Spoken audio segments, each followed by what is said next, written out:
back, everybody. We're here with part two interview with Jeff Lester. I think we left off getting into some of your college days, Jeff. Um, Moore, you want to start off with your first question? Yeah, I guess we kind of talked about. I don't remember what we talked about last. I guess we talked about the recruitment part of it, but you end up going to UVY's, which at the time was Clinch Valley, close to home, obviously a plus. Talk about going into that freshman season, what your expectations were going in. Did anything, I guess, surprise you that you wasn't expecting, stuff like that? Uh, yeah. Well, it probably wasn't really a surprise, but it was a bit shocking, strength wise, compared, my strength compared to, some of the guys there. It was big. It was a big deal. I mean, they knocked me around like a rag doll when I first, with the first, few times that we played some pickup and things. When we first got there, like it was, and then the speed didn't bother me as bad because I was pretty quick, and I could keep up, running and even first steps. I did okay keeping up with that part, but now strength wise, it was that was probably the biggest difference, and just the shock of going from being the main man on the team or one of the main people on the team to the bottom of the the bottom of the ladder. That's kind of hard to go back to that. I mean, but I mean, I enjoyed it. The running, the conditioning was, I mean, it didn't even compare. The what we did in high school didn't even compare to, like, not even close. Like that aspect of it was big. I really struggled when we first, and I wasn't in it wasn't like I was in terrible shape, I definitely wasn't overweight.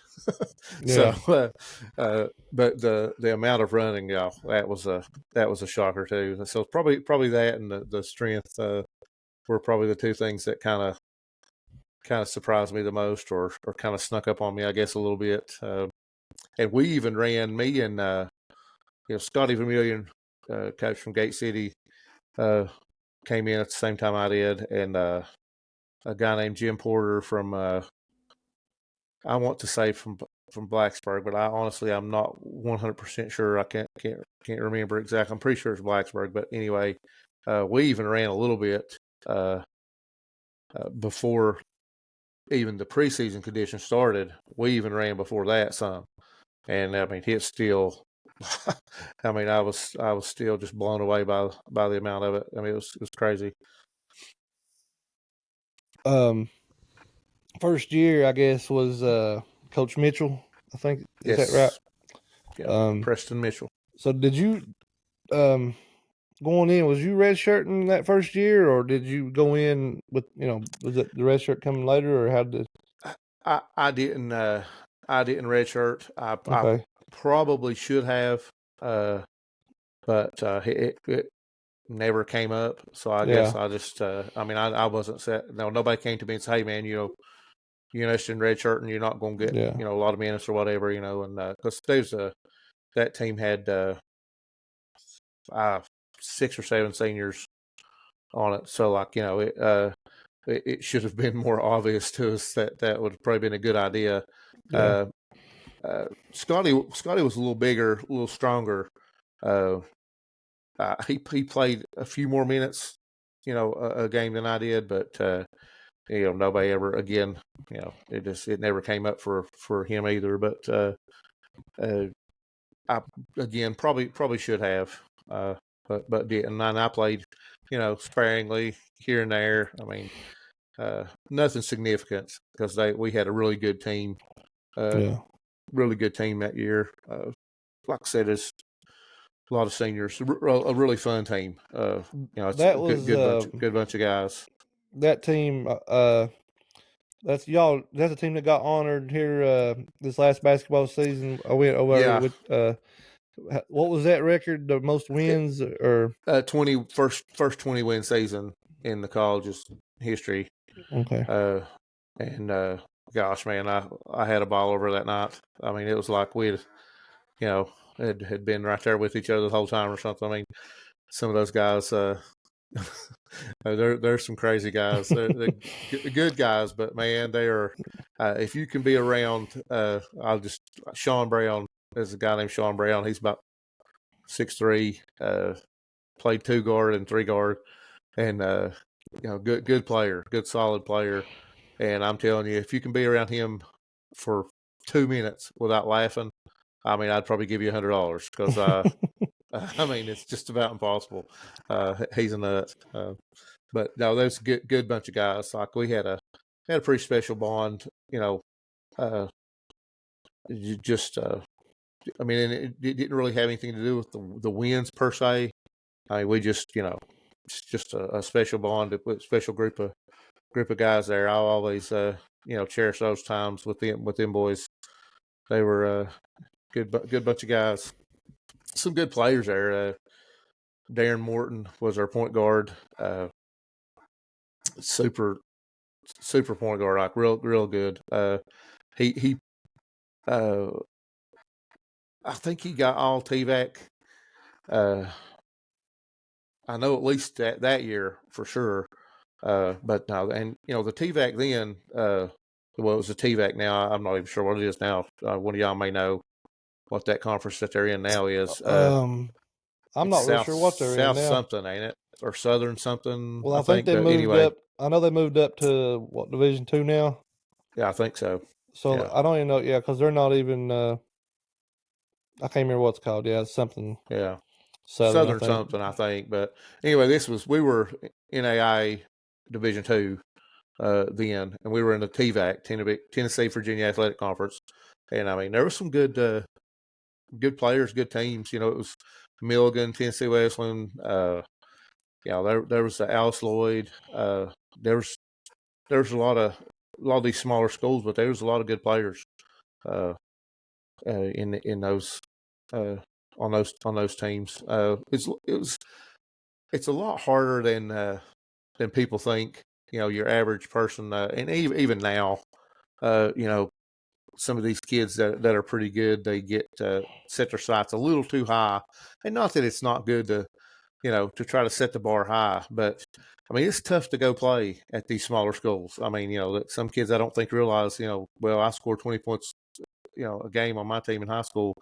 That don't mean you're going to go in and do anything at a college level. And I don't care if it's, where it's at, but that was a really good group. That year. It was a good experience for me. I actually learned a lot. I had a lot of time.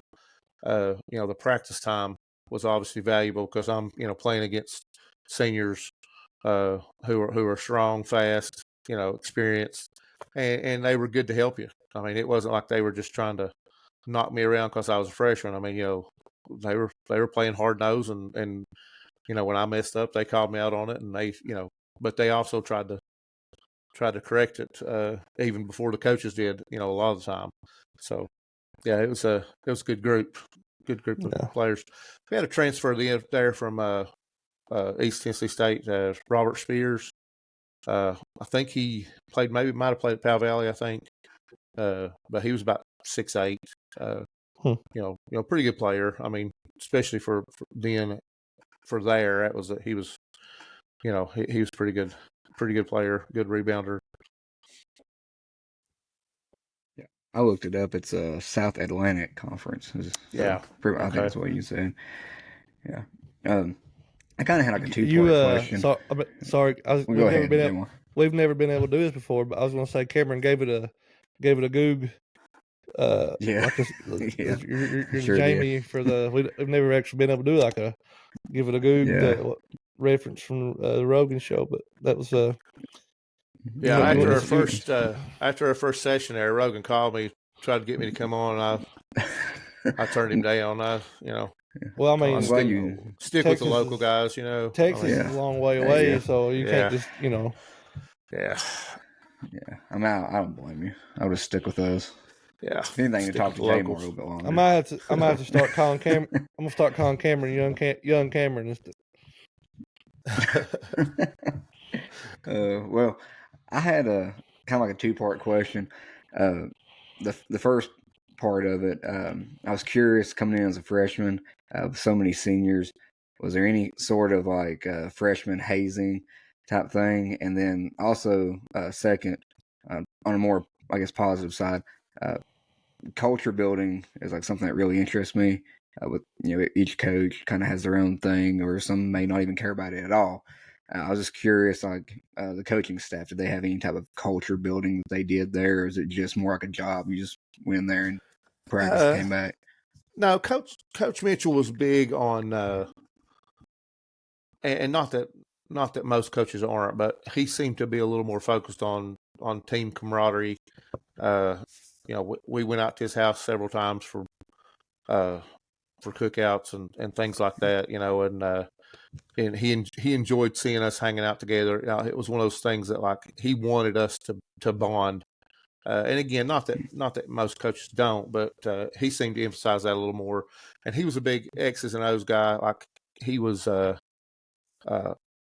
mean, he knew the game uh, as far as offense, defense, and being the technical part of it. And like I said, and putting in, quick hitters or even motion offenses or whatever.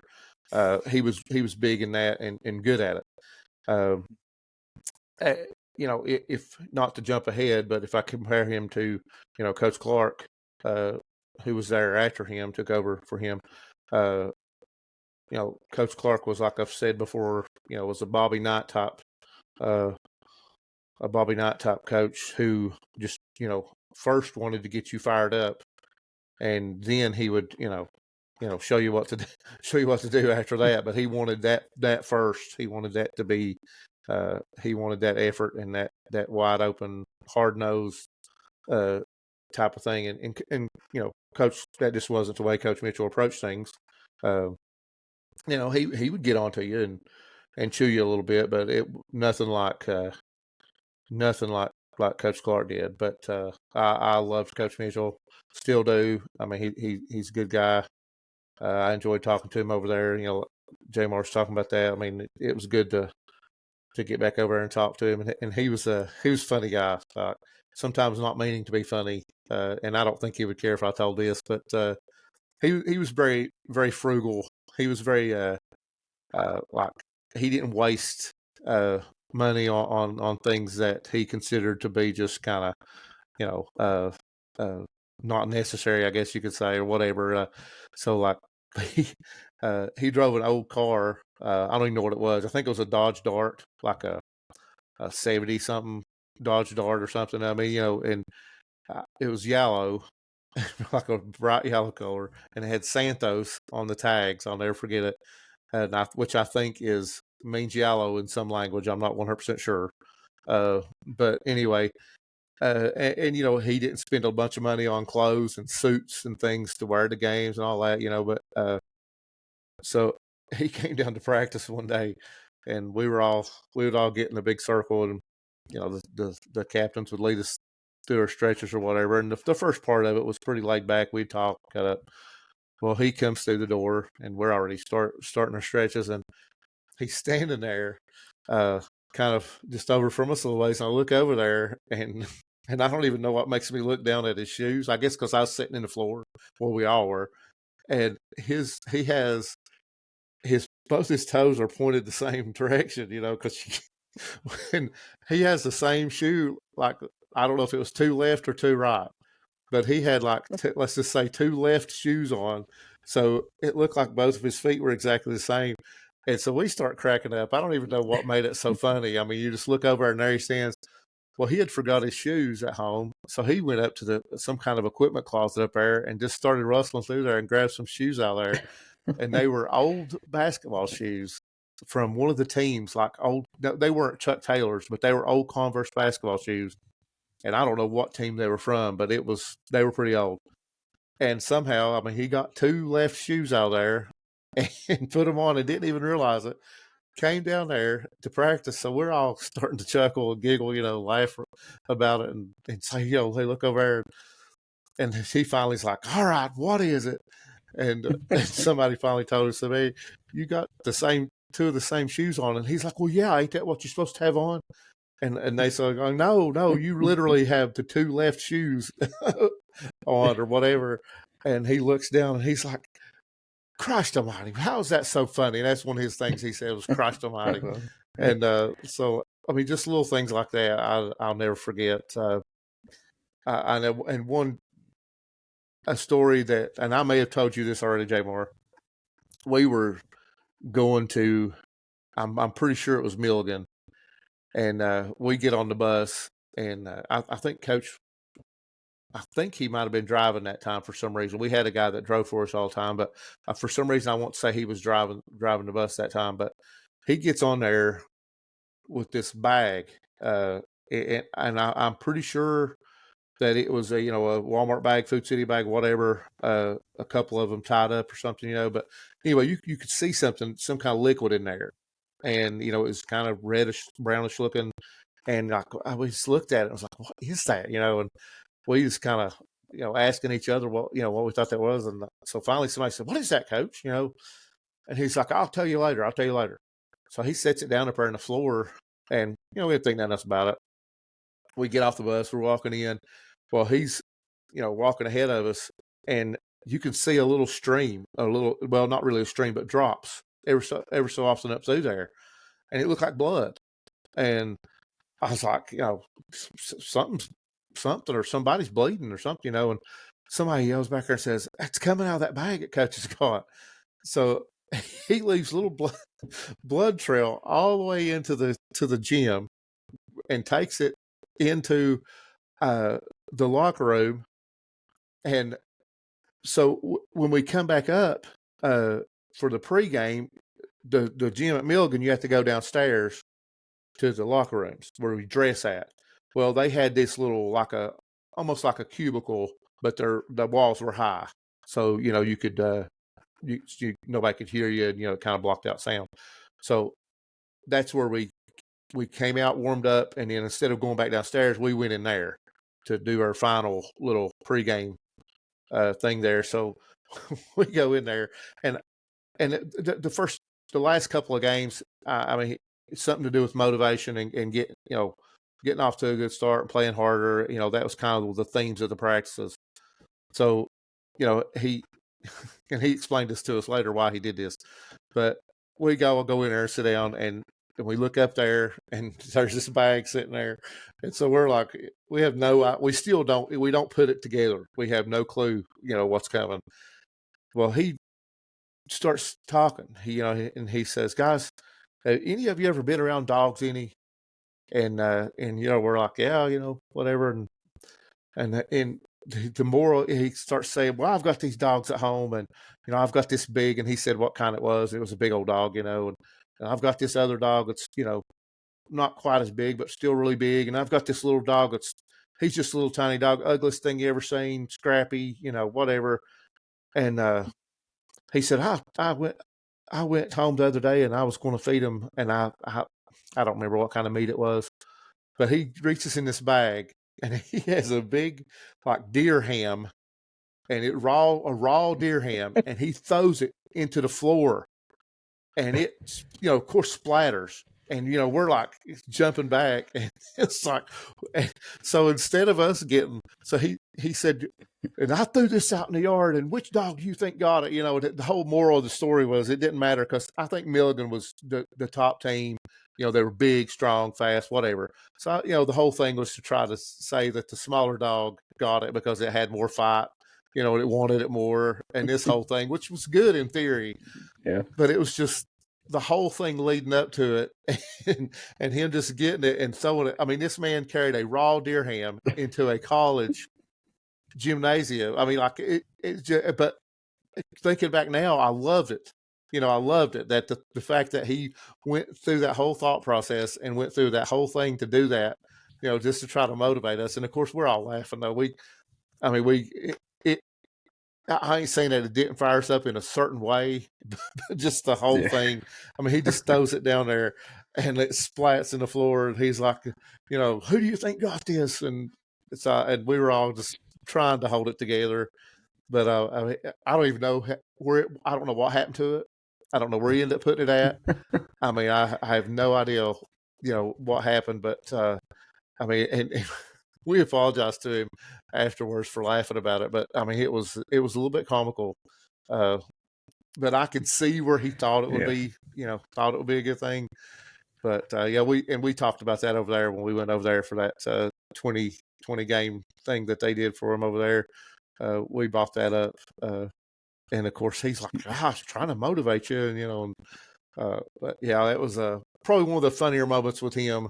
And probably wasn't intended to be funny, but it was quite comical. I don't know if anybody's ever had that. I'm going to go out on a limb here and say that has never happened. Probably in the history of basketball. I wouldn't imagine that's happened at any time. I like how he didn't put it like in a cooler or anything. Oh no, he brought it in the bag to let it drip the whole way, and just it dripped. Suspense. Yeah, I mean, I'd say once they found out what that was, somebody was probably quite upset about that. Him dripping deer blood through there, and again, he probably threw the meat in the trash can. I have no idea. I'd say that smelled pretty good by the time they figured out what's going on there. But no, but he's a great guy and a good basketball coach. He coached at Pound, done some coaching there at Pound, and he maybe coached at Powell Valley some too. But he's a good coach. Knows his stuff, and I enjoyed my time under him, and I learned a tremendous amount. He made me better. And that's something that you and both of y'all being sports guys, you take something usually from each coach that you have, whether it's good or bad. Sometimes you learn as much from, the bad coaches as you do the good coaches. And I'm not saying he was a bad coach; he was a great coach. But you just take little snippets from each coach that you have, and that's you put that together, and it's kind of what makes you if you coach yourself or as you grow as a player, it's what makes you, defines you as a coach or as a player, and sometimes even as a person, depending on the situation. Cameron had the part 2 there about the hazing thing. I forgot that. If there's anything you can say on here.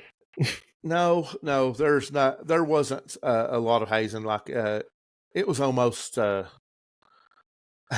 mean, nothing that I would consider hazing. I mean, they cut up with us and made fun of us and done, but nothing like, we had to go do something, or they tied us up and beat us with towels or bars of soap and towels or anything like that. I mean, it was but they were a fun bunch to be around. Now, if you did something, if you gave them any little bit of I don't care what it was, it could be the slightest thing, you better look out, because they will ride you and ride you and ride you over it.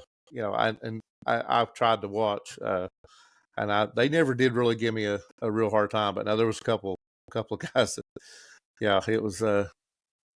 it was pretty rough for them, but it wasn't. It was all in fun mostly.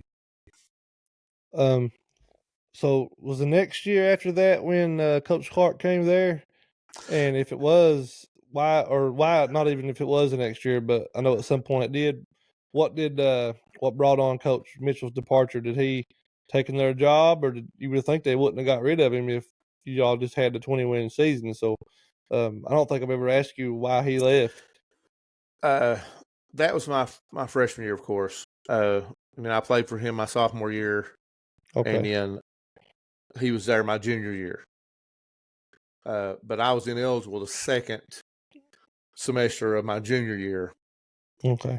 One of my huge regrets. In I try not to have regrets and try not to look back and worry about them or whatever. but yeah, a big regret of mine, not taking care of business and being eligible. That was, like I said, the second. I was starting and doing well, and became ineligible my junior year. So then I went ahead and I stayed there. Was trying to get my grades back up. I had actually decided just to focus on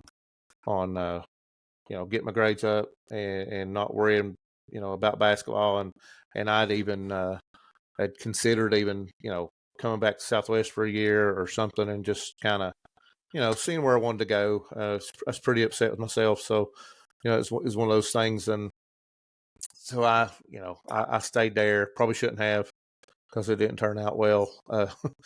It didn't do me any good, put it that way. I got into the whole college life that is probably not as family friendly to talk about on here, but it just wasn't a good situation. But anyway, I ended up coming back the next year, which would have been my senior year.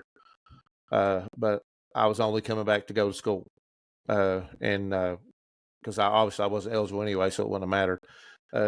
But I was trying to come back, just finish up, get my degree, and me and Brian Powers from Twin Springs, we had talked about him on the earlier show. We still worked out together, and played a little pickup here and there together and stuff. So we were over in the weight room, working out one day, and at that time, this is the old Greer gymnasium. It's not the big fancy thing they got now, which is awesome. But so you could come out on the stage where they kept the clock and stuff for the games. Well, through those two doors there, behind that was the weight room. So we would lift them. Coach Clark came that year. It was his first year. And I'm not 100% sure, because I'd kind of lost touch with Coach Mitchell, because I wasn't playing at the time. So I didn't talk to him nowhere near like I had been. But that's when Coach Clark came, and me and Brian Powers were sitting out there on stage, because of course he's Brian's coach, and they was having like a little team get together kind of thing. The guys were out there playing pickup. It wasn't an official practice or anything like that, but it was the first time that Coach Clark had actually seen the whole team together. So he was up on the bleachers. Actually, I'm pretty sure he probably wasn't supposed to be in there at all, and definitely wasn't supposed to be coaching or anything like that. Which he wasn't coaching. He was just up on top of the bleachers there, just kind of looking, seeing what was going on. And one of the players was, I guess, trying to show off a little bit in front of Coach Clark, and trying to be the big man on the team, and jumped all over one of the other guys for something that they had done, and just kind of running them down a little bit, more than you should as a fellow player to a teammate, And so all of a sudden you hear a whistle blow, and me and Brian kind of look at each other like, "Hey, what's going on? He ain't supposed to be doing anything, or whatever." And he came down there, and he said, "Line up against the wall down there." And he goes, says several things there, and he said that let's get one thing straight right now. If I'm the only one on this team that will discipline, and I forgot exactly how he worded it.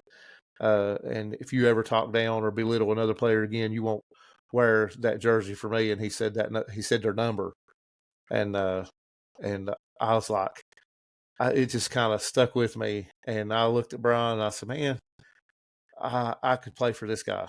Because the person he was talking to just happened to be one of the leading scorers, and one of the starters, from the previous year, and like, for somebody just to come in like that first day and just set the ground rules like that right off, I thought, man, that's I could play for this guy.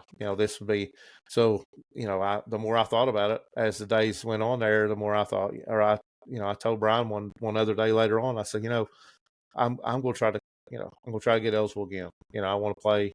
I want to play for him. I want to try to play out my last year. And so I went and talked to him, and he told me that he would love to have me, if I could get eligible, and he said, under one condition, and the condition was that I had to practice with the team that year, and then kind of like manage the team. I helped with uniforms, washed uniforms, done the whole thing, and I traveled with them, practiced with them for the whole year, and then I went to school the next summer to get back eligible. So I became eligible again. Didn't last long, but I did. But the intensity though in the practices, man, like it just Coach Clark it was just a different. I mean, I really a Bobby Knight like person that I'd only seen videos of Bobby Knight and watched interviews and stuff, but like he had that same demeanor and that same intensity. I videoed the games at the away games. Somebody else videoed the home games. Usually, every now and then, I would have to do one, but most of the time, I got to sit on the bench or whatever and watch.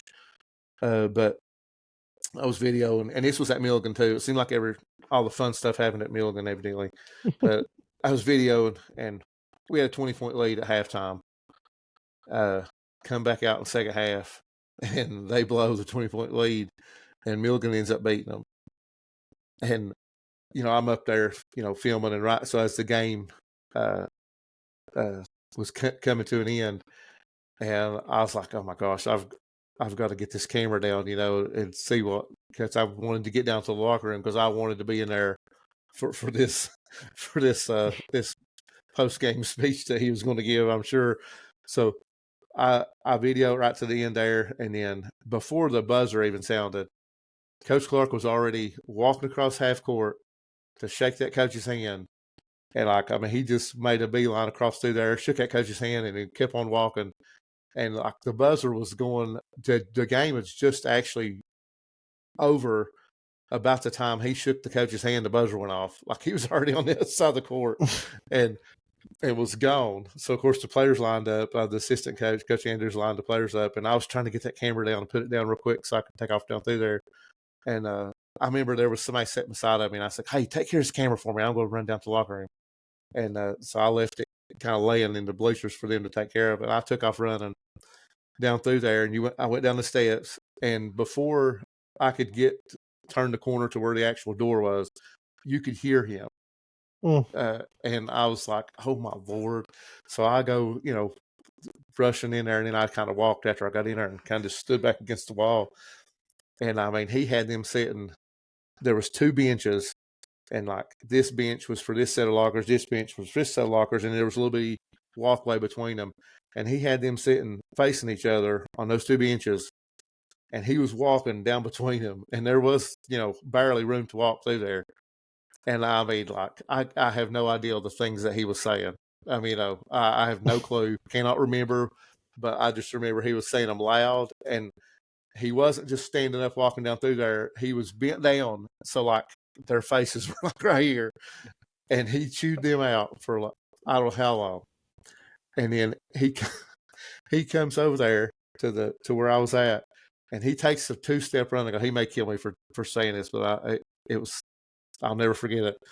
He takes a 2-step run and flies through there and kicks the locker. All the way off the ground in the air, kicks the locker and comes back down, and he backs up again, takes off running again, jumps into the air. He looked like a Ninja Turtle flying through the air, kicking the locker. Comes back down, and he walks back down through there one more time, comes back up and kicks the duffel. We had big duffel bags. We carried everything in, water bottles, uniforms, dirty uniform, all that stuff. So some of them had already took their warm-ups and put them in the bag and stuff. He comes back up through there and kicks those duffel bags. Water bottles flew everywhere. Warm-up tops flew everywhere. And and he said something, and he said, "You got, such time to get to the bus and get this stuff picked up." So of course I thought he's talking to me because I was kind of the manager. So I bent down there and started picking that stuff up, and all of a sudden he grabs me by the back of the shirt and picks me up and said, "Not you, they're going to do it." And he said, "You come with me." And so we walked out, and the team had to clean up all stuff, had to carry all stuff out. And that was, normally my job, I didn't care. and he made them carry all the stuff. And he said, "Y'all gonna wash your own uniforms?" Like he was like crazy, crazy mad. And I'll never forget it. The next day in practice, for some reason, we had to practice at Wise, the old Wise High School there, and everybody was on pins and needles just because we knew it was going to be intense. It was going to be a crazy practice, and I just had this weird feeling like that I'd better be like, full speed, focused, zero smiling, zero goofing off, whatever. And we were doing a drill, and the ball, they had the gym doors propped open, and because it's a pretty small gym, so the ball, we were doing a drill, the ball rolled through the gym door, and me and like maybe two other guys were running after the ball, and it rolled through the gym door. Well, I didn't stop. I kept going through. Something just told me, go get the ball. Just go get the ball and come back through with it and keep going through the drill. Well, I kept going through the door. The other two stopped, and he went ballistic and jumped all over them for stopping. He said, "You don't stop," because he had already said, "Don't stop till you hear the whistle." And I was like, I'm not going to stop till I hear the whistle. I don't care what is happening. And so he jumped all over them, made us all run. So we started to drill back up. And guys, there was people flying in the bleachers. I mean, like it was absolute chaos. And because you literally, until you heard that whistle blow, I mean, there was people, literally in the bleachers fighting over the ball. And I mean, it was insane. But he definitely got his point across. And that night after the game, we stopped in Gate City, which actually Kingsport. He parked his car there where the Hiltons come out. I forgot what that highway's called there, but anyway, he lived in the Hilton, so he parked his car at a gas station there, and we picked him up there and went on through to Milligan or whatever. Well, coming back through there, we stopped at a restaurant up, and I can't remember what it was, maybe a Hardee's or something like that. And looking back now, it seems like it was a long way from that restaurant, like a mile or something more of a walk from the restaurant to where his car was parked at that gas station, and it's freezing cold. A really, really cold night. So we're already there eating, and I look around, don't see Coach Clark anywhere. So I went up to Coach Andrews. I said, I'm going to take Coach something, out to the bus. You think, what do you think he'd want, or should I just grab a burger or something, Because I thought he stayed on the bus. I thought he was mad, and he stayed on the bus. He walked to his car, like in the freezing cold, and I mean, it was a good distance, but he was so mad he didn't even eat with us. He got off the bus and sent us in there, and he walked to his car and went home.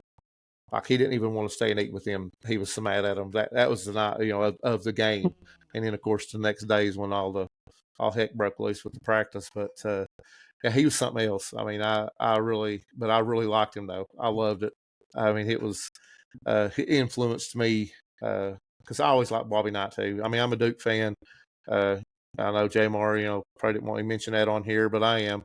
Uh, and but I love Coach K, and have a lot of respect for him. But I also love Dean Smith too. Super coach. One of the great ones. Him and Coach K both. But Bobby Knight has always just had that little bit of an edge that I just kind of like. I mean, it just brings out that side of you, that competitive side of you.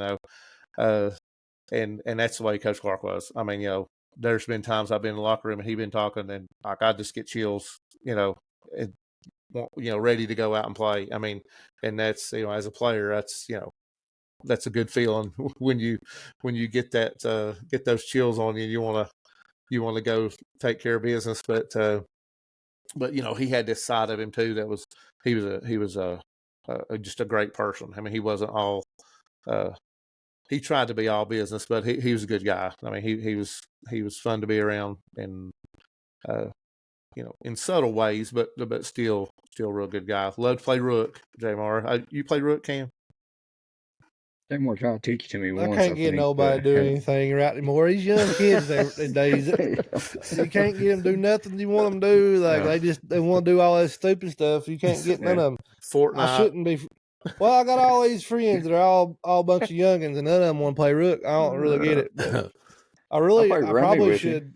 Yeah, they played. Yeah, I probably should really just. I mean, I need older friends. Really, is what it comes down to. I've got some people over here that over this way that'll play. We just got to get it put together. Derek Van Dyke's been telling me for 10 years he'd like to get and play Rook, and every time I bring it up, he's like not available or don't mess his back. Yeah. So I give up there. But a lot of people don't play Rook anymore. It don't seem like. But all my friends, that's all we used to do. Like on ways to road games or something. If we could always play, or we'd get together at people's houses and play. And it used to be a big deal. It don't seem that like it's that big of a deal anymore. But now Coach Clark likes to play some Rook. We got him playing with us. We got him playing Rook on the way to a ball game one time with us. We'd stack up some duffel bags in the aisle of the bus, and we'd play. And I had to be his partner one time, and like I said, I mean, it's like one of those things. I'd never been more scared to make a mistake in a Rook game, than that game right there. I was like, geez, if I go say it or something, like he's gonna kill me. So, but we actually won the game. But he had his little things, he didn't go for shooting the moon. He didn't play that way. Yeah. And I've probably told you that before. He said that's like being up by 30 points at the end of a game and telling somebody if they make one from half court, they win. And, I never thought about that before in playing Rook. And, it makes perfect sense, though. It's really, you don't want to play a great game and then the luck of a deck, a hand getting dealt. Give them one shot at it. Makes it interesting, though. It does. It does, mate. It makes it a lot more fun. But, that I remember that somebody said, we're going to shoot the moon since we're in a hole. And he looks at him, and, it's like, what are you talking about? He said, we don't do that here. And then, I was like, yeah, hey, yeah, that's right, guys. We don't do that.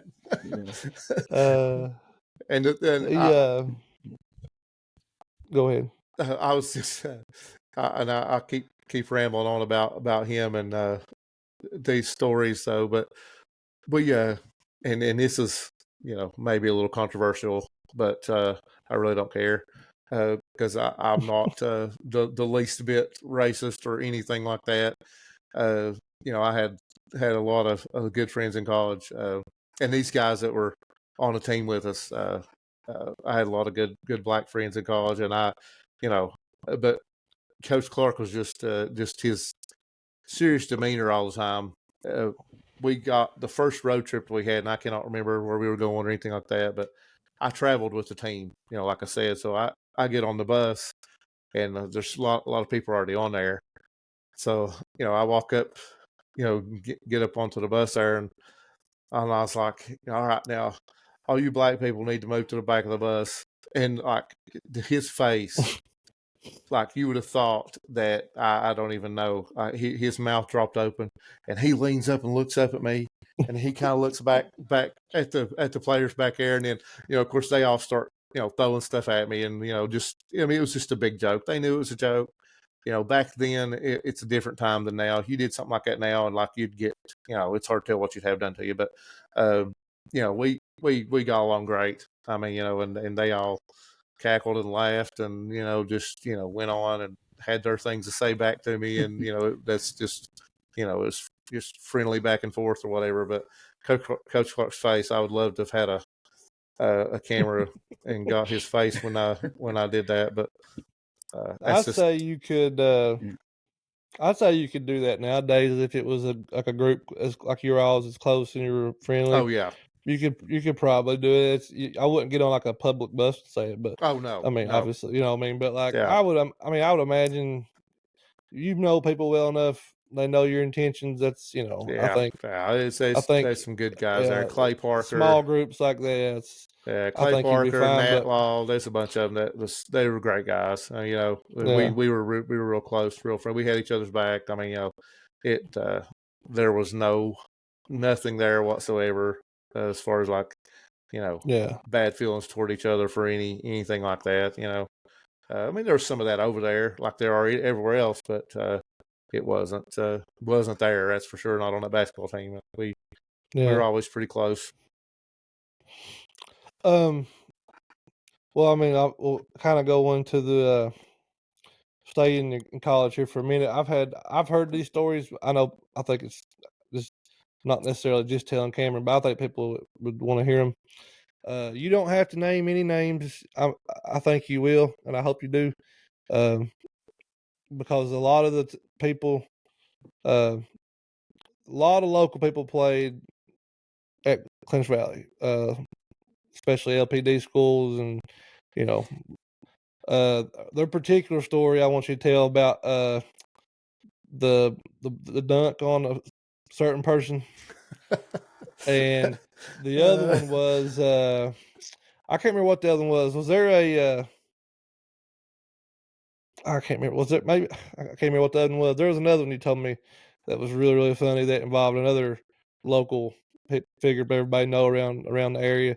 But it was something that happened in the gym. But the one particularly the one with the dunking on, I I feel like people would like to hear that about that one that Yeah, follow basketball. and he'll kill me next time he sees me. We don't see each other nowhere near as much as I would like. But it's dunked it on Scotty Vermillion there one day in practice, and it was pretty dirty. I mean, I'll admit it, but it was really still really funny, and to this day I still aggravate him about it. Still, we still cut up over it, and I still tell him that I dunked on him in high school, even though I guess the cat's out of the bag now. It really wasn't exactly on him, but he was still there, close enough. But anyway, I used to tell him all the time. He said, "No, I swear I don't think I was down there when you did that." And it's talking about we played them, in high school at Gate City, I think, or maybe it was at Powell Valley in a tournament. I can't remember exactly, but anyway, I dunked one, and I forgot that guy's name now, but he was there, and he's the one that I think fouled me. I'm not 100% sure, but anyway, Scotty was close enough to where I had him thinking for a long time that I dunked on him then. But anyway, we were in practice one day and we were just being stupid. It was before pregame or before a workout, preseason workout, and we'd all get in there, shoot and do whatever. Well, we was throwing the ball up and letting each other block it, and kind of talking trash, just having fun. So, I'd go up and I'd try to make a layup and I'd let him throw it off the backboard. And, there's a couple other guys doing that with us, and we'd throw it into the wall, block it into the wall and all this. So, coach comes out on the stage there and, the way, like I said earlier, the weight room's back there, and he comes out and says, "All right, guys, let's go." And so, everybody's kind of walking up that way. And I was like, "Here you go, Scotty, get you one more before we go." So, and I go down, and like I was going to throw it up. And about the time that I was getting ready, about where I would let go of it at, I jumped, and he was already in the air. It was already too late, and I dunked it. And I mean, like hung on the rim over top. It was bad. And I swear, if you'd have seen his face, he wasn't mad. Of course, he was acting like he was mad, But he said, "I can't believe you did that to me, man. I can't believe you did that to me." And like he whined around about it. It was so funny. But I still aggravate him about it. And if he is a listener, he's going to be upset. But I'll probably get a text. Say, Coach Vermillion, if you, I don't know if he even knows that we have a podcast or not, but if you hear this story through the grapevine, you are more than welcome to come on, and we'll talk and defend your side of it. We'd love to have you on as a guest anyway. But before we move on from college a little bit, I think it is interesting. I don't know if a lot of people know about how many local people actually did play there with you all, throughout that little span. If you can just name off Region D guys, type, and I know I can name off 4 or 5 right off the top of my head, but I'll let you kind of go through them where they played. My first, obviously my freshman year, me and Scotty were local recruits. There was Donnie Jordan was on that team from I think he played at Tazewell. Johnny Ghost played at Gate City. The Kwoods, John and Joe Kwood, they called me the third Kwood. I was the triplets. But anyway, they played at Northwood. And those are the two. One of those is the one that has the sons that are so good now at John, Patrick Henry. yeah. Patrick Henry's gonna be tough this year in basketball. Well, they should be. They got a good coach. I took my kids over to basketball camp over there that they put on, and they put on a really good camp, and they you can tell they are all in with what they're doing. And but his kids were there, and Cole's I mean, he's probably 6'6", I would say, maybe a little taller, but about 6'6", I think, and can move, good player, and he's a senior this year, and then Cade will be a junior, and then they got some good guards to go with them. But anyway, so you're basically their uncle. Wood's, well, yeah, kind of. I mean, it's the way it was. I really enjoyed taking the kids to camp over there and sitting and talking to John, and which he worked the camp a lot too. But and his kids are great, man. They're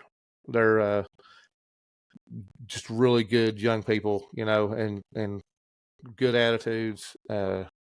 Like the way they worked with the kids and stuff. It's just good to see. Good to see. It's more. It kind of puts you in mind of some of the old BBF camps from back in the day. Some of those camps were just really great camps with a lot of good people working with the kids, and it was just it was a good experience for my two, and for all the kids there. But yeah, that was those are John's kids. They're gonna be they're gonna have a good season, I think. Well, I hope, actually. But I was trying to think if there was any from real close. Was Waylon there when you were there? He came. He came later. The year that I was the year that I actually became eligible to play for Coach Clark, Waylon was on that team. But now the next year, well, it was actually a little bit after that. Mike Ratliff from Council played there. Reagan Mullins and T.J. McCamus from Wise. Zach Moore wasn't there when I was there, but he played through the 90s there some, through those years there. There was a lot of good players, and they were competitive. I mean, I think sometimes some of these smaller colleges kind of get out of recruiting some of our local players. I mean, I'm not saying that's always the case, but I know it. Seems like they kind of went away from that for a little while.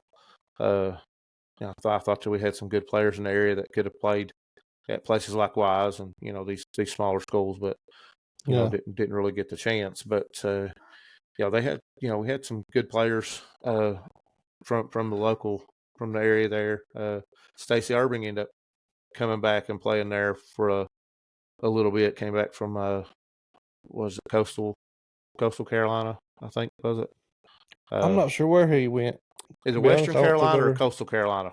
I think. I know Neil ended up at one of them. Neil was at Western. Yeah, maybe, I think Neil went to one of them for a little while too. But okay. Yeah, he ended up. Stacey ended up coming back there, and they made a good little run. Good little run there. If I ain't mistaken, Zach Moore had didn't he have the scoring record there for a while? I think for a while did, yeah. Yeah, now Zach's coaching at well, I don't know if he's coaching now. I think he's at Central. Central. Oh, now. is he? He was at Union. Yeah. He's got a kid. I want to say is maybe 4th and 5th grade or something like that, and he's gonna follow after his dad because he's gonna be tough. Yeah. Go ahead, Cam. Yeah, I don't know if you have any more Didn't work with the college part. I was going to ask him, somewhere through there, did you start to kind of figure out that you wanted to coach? And not only that, but I guess this might be thinking ahead a little bit, but your coaching style and how you, maybe not like the style of play, but just how you coach and stuff. Did that come from any previous coach that you had, or is it just a mixture? I guess all of them. The certain parts of the game was a mixture, but the style that I went with, I was a daggone nut half the time, especially early on. So there's no doubt that Coach Clark influenced, and not that he's a nut. Don't get me wrong, but that kind of fire and passion, like that's what I loved, and and it is something that you don't expect it, and it really comes. It just comes out of me at times, and it still does at times. Even many years later, in coaching, I still get fired up. I still have that same uh, I feel like I still have that same drive to do it. I don't coach anything now. Just help with my kids and stuff like that. But you know, it's still in there for now, and I don't know if I ever pick back up on it as far as high school level or whatever. And I'm fine with it if I don't. But early on, yeah, Coach Clark would definitely had an influence as far as my style of coaching, which was no nonsense, play hard. You're not going to be disrespectful. If things you see sometimes now on a court or on a field. Uh, for God's sakes, please don't ever talk back to me. On the court or on the field, because you will come out of the game quick. Those kinds of things that just some coaches don't do anymore. I mean, and some do, but that definitely he definitely had a big influence. But I think I knew I wanted to coach and teach as soon as I started college. Like I didn't. I always knew that I wanted to. I think I said on the first one that I wanted to help kids and be involved with young people, and I think obviously my love for the game of basketball led me to want to be a coach too. But yeah, seeing how things were, and you know going to college and getting that experience definitely solidified the fact that I wanted to coach without a doubt. So if there was any doubt, it was after I got recruited and got that experience. That's that kind of sealed the deal. I didn't know if I was going to bring this story up or not, but we've told some on here already that I'm sure we can talk about this one. But it's not even really. I guess I want you to tell the story. I want to talk about it because I think it's hilarious. And we'll kind of jump in. We'll kind of jump into your coaching. This was when you were at Garden. I guess it was probably. I want to think it was probably your first head coaching job. I was in the 7th grade, I think, and you might have already been doing it for a couple of years, but you were coaching the Garden's JV boys basketball team. Yeah, I started there in '98. That was my first year, and yes, I did coach it for a couple of years. You had varsity girls also. I'm saying right. That first year, yeah. First year, JV boys, varsity girls. So this was during back in Cameron. Talking about you being young back then, the boys played during one season, girls basketball was during another season. It wasn't together like it is now. But anyway, I went to practice most of the time I was the water boy for that 1 year. You coached JV. I was the water boy, went to practice with them. Basically followed you around wherever you would let me go. But there was an incident in a practice. Me, and I don't remember who the other players were. That it was probably mostly 8th graders that wouldn't, that wasn't starters. They were playing the starters, and we I don't know if we beat them or if we were just giving them a much harder time than what we should have been, because I think you had 2 sophomores start, maybe 3. Nick Hardman was I think he's second year to 8th grade, maybe your first year. He was a starter, very good player. But you had a pretty good team, and me and whoever were I think it was Derek and probably I don't even know who was there, but anyway, we were doing better than we should have been, and there was a ball rack that just happened to be. I don't know if he was searched out the ball rack or if the ball rack was just happened to be in the wrong place at the wrong time. But my first experience with the fiery side of him as a coach was that day, and I don't remember if the ball rack got kicked or if it got slung, but it left its location. Yeah. Do you remember? You remember this? Yeah. It was kicked, and it never was the same after that. And I did feel terrible after calming down. And it was y'all were giving them a hard time, and I think they were goofing off probably more than they anything. were goofing off. Is what did it? Yeah. Yeah, that was one of those situations where you had, and I can't even remember who was on the varsity, but you had some 10th graders that were kind of stuck in the middle, kind of. They weren't quite good enough to beat out some of the varsity players, so they ended up on JV, which is rare. Well, especially anymore at a small school, you hardly ever have 10th graders on a JV team unless they're not very good or something. But these players were decent. They were good players, and especially, it took them a little while to get used to. I'll be honest with you, it took them a little while to get used to somebody really caring about what was going on, and I think it maybe, I set higher expectations for them. They thought, well, we're stuck on JV because we're not good enough to be on varsity, and I'm thinking, hey, you're going to win the JV championship. That was my goal from day one, and of course the first time I told them that, I'm pretty sure they laughed and said, come on, coach, whatever. And so like I just set a higher expectation, so it took them a while to get to understand what I was trying to do.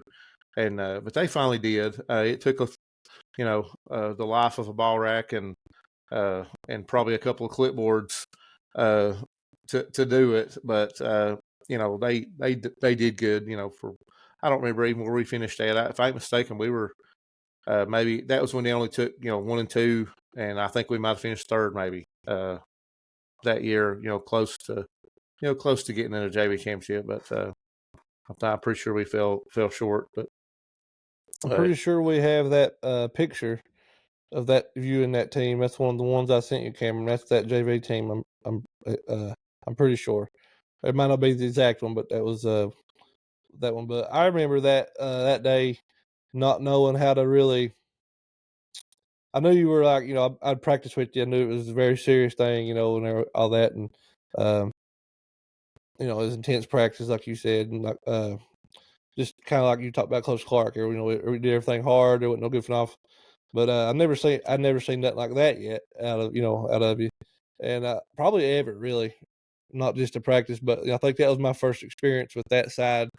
And I remember thinking, I was like, on the way home, I'm like, should I talk to him or like, because I rode home with you, and I didn't know whether I should talk to you or whether I was like we were good or whatever. And I remember we got in the vehicle and I think you turned the music on or something, and I remember you saying, be like, sorry about that, or you saying like I kind of got carried away or whatever. And I remember I was like, my big thing was like, do I tell Dad about this or do I I don't think I should. This is probably one of those things where like I remember I was like, he's gonna trust me. I'm not gonna mention it. I don't think I ever told him about that.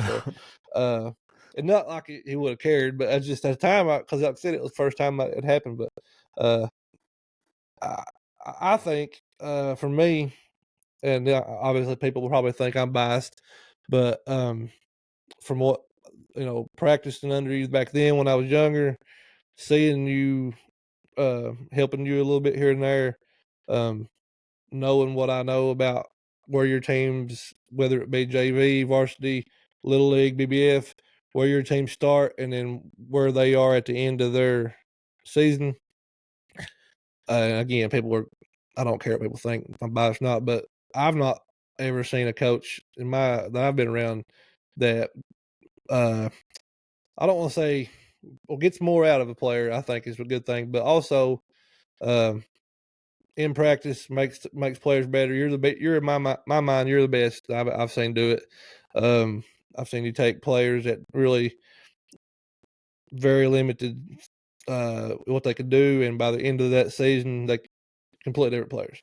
So I just want to give you props on that and tell you that. I don't know if I ever told you or not, but from ones I've been around, you're in my mind from getting people to this point, and getting the most out of a player. You're the best I've seen. Well, that's a huge compliment. I've you've you've paid me compliments before, but I don't know if you've ever worded it in that way. And I do appreciate that. And I've even coaching now, with just my boy's only 7, Pace is only 9, and when we practice, and even in this little league, I set out with a goal in mind to make the kids as good as I possibly can make them to get, it, and that's just something I've always prided myself on is making people better. And, if you go in with that mindset, I mean, if you have any idea about what you're doing, it's going to happen. Like, kids have to believe that you want something to happen, or that you have to be able to make them accomplish something before they're going to like trust you in what you're doing. I used to love it when somebody would come up to me, and whether it was little league or whatever, or varsity or JV, if they'd come up to me and say, well, you ain't gonna be able to play so and so, or you ain't gonna be able to play her. She ain't gonna, they can't nobody do nothing with her, or they can't nobody do it with him. You might as well forget that. You just, if I was you, I'd cut him, or what.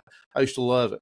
I mean, because because that told me right there that kid more than likely had more potential than anybody else on the team, because somebody is scared that kid's going to take their kid's spot. I mean, because that, and I probably 8 times out of 10, that's probably the case. I mean, like, yeah.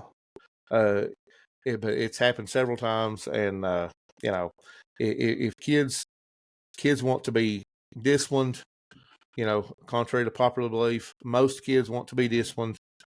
They want to, because if you're disciplined, they know you care. If you care enough to make sure that your team is doing what it's supposed to be doing, and that they try to perform a certain way or whatever, I mean, they know you care, so they're gonna, if they buy into that, they're gonna perform, and they're gonna get better. I mean, it's just, there's very few cases where you can't make a kid better, at least in some way or another. And that doesn't mean that everybody can be a basketball player, everybody can be a football player, or whatever. But everybody has potential to get better. I mean, and that's just one thing that I've always tried to do, is make sure I go in with the attitude that. And some people say, well, you can't get them can't get them thinking that they're up here, before the season even starts, or before you get to a certain point. And I'm like, well, what do you want me to tell them? Hey guys, we may win, maybe, who knows? I mean, I'm going to go in there and I'm going to say, listen, we got one goal, and that's to win whatever championship it is, whether it's little league, JV, varsity, district, region, I don't care what it is. That's what we're going to do. I mean, we're going to do what it takes to get there, from here to there. But I mean, that's the mindset, and that's just something I've always done, and I always will do. I mean, it's it's funny. I just told Grayson the other day. He was talking about when he was little. Me and Cam was talking before we actually got on here about the football here at Lebanon. The little league program, and it's looking pretty good. They got a lot of kids out, but there's one of the teams that the other kids was telling Grayson about, because this is his first year of football, and so now he came up to me the other day. He said, "Oh, Dad, I'm worried about this particular team, and I just hope we can play with them, or something." I can't remember how he worded it exactly. And I said, dude, you're going to go in there and you're going to beat them. I mean, that's got to be what you're thinking going into that game, because I don't care how old he is. I want him to think, when he goes into a competition, whatever it might be, I'm going to win this, and if I'm not, I'm going to put everything out there, because I mean, that teaches you, sports is a lot more than just the game itself. I mean, you got a lot of life lessons, and I know that's, kind of an old cliche and, an old adage about what sports teaches you.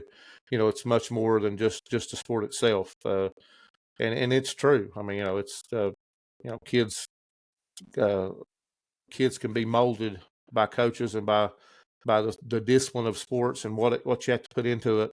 I mean, that carries over, throughout the rest of your life. I mean, a lot of the things that you learn.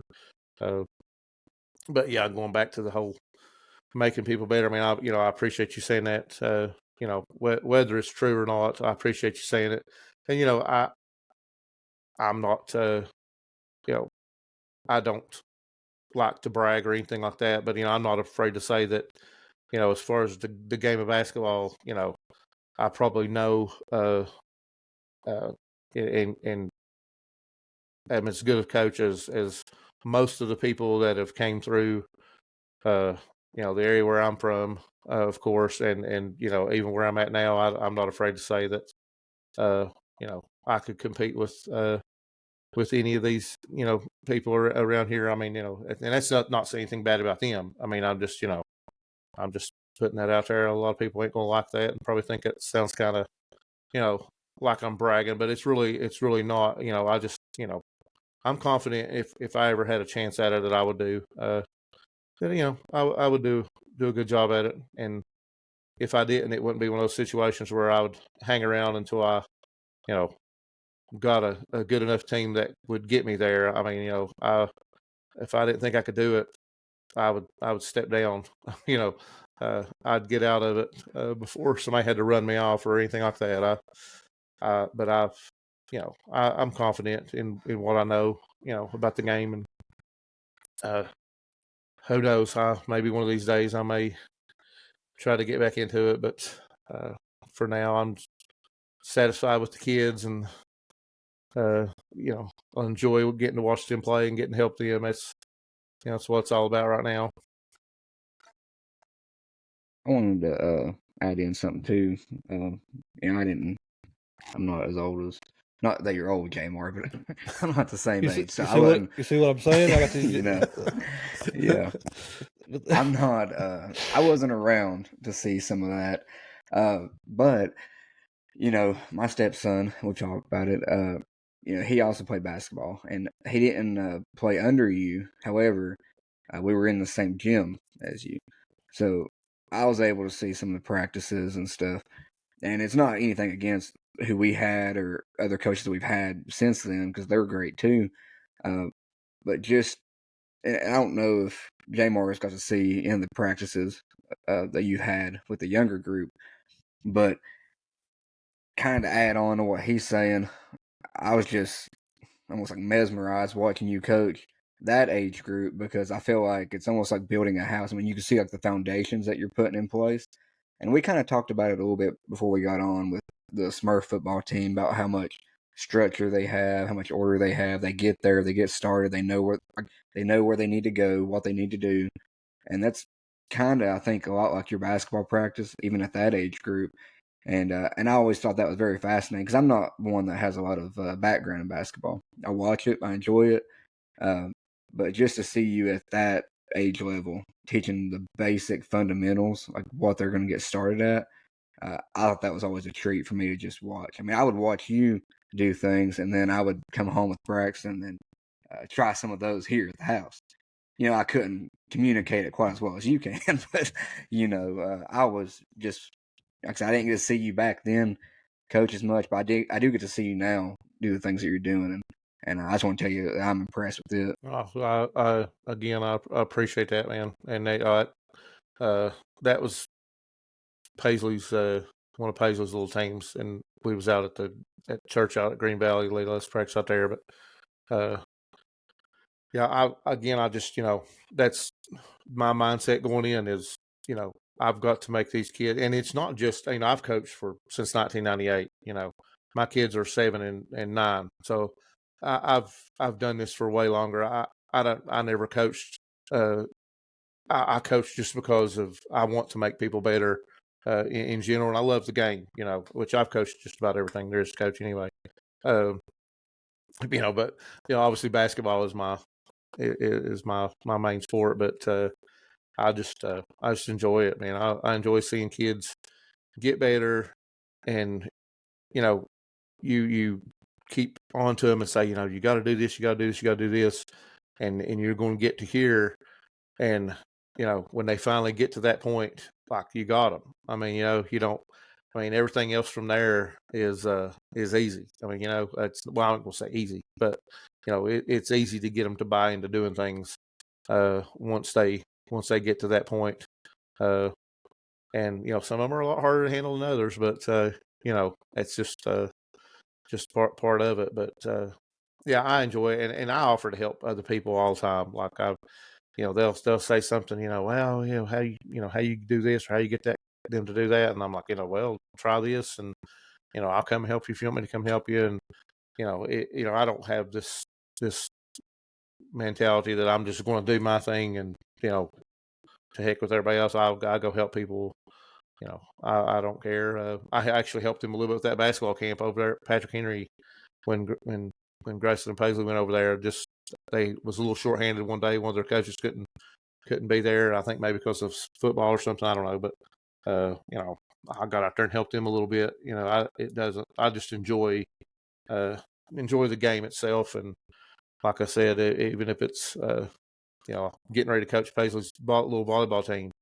I mean, like it.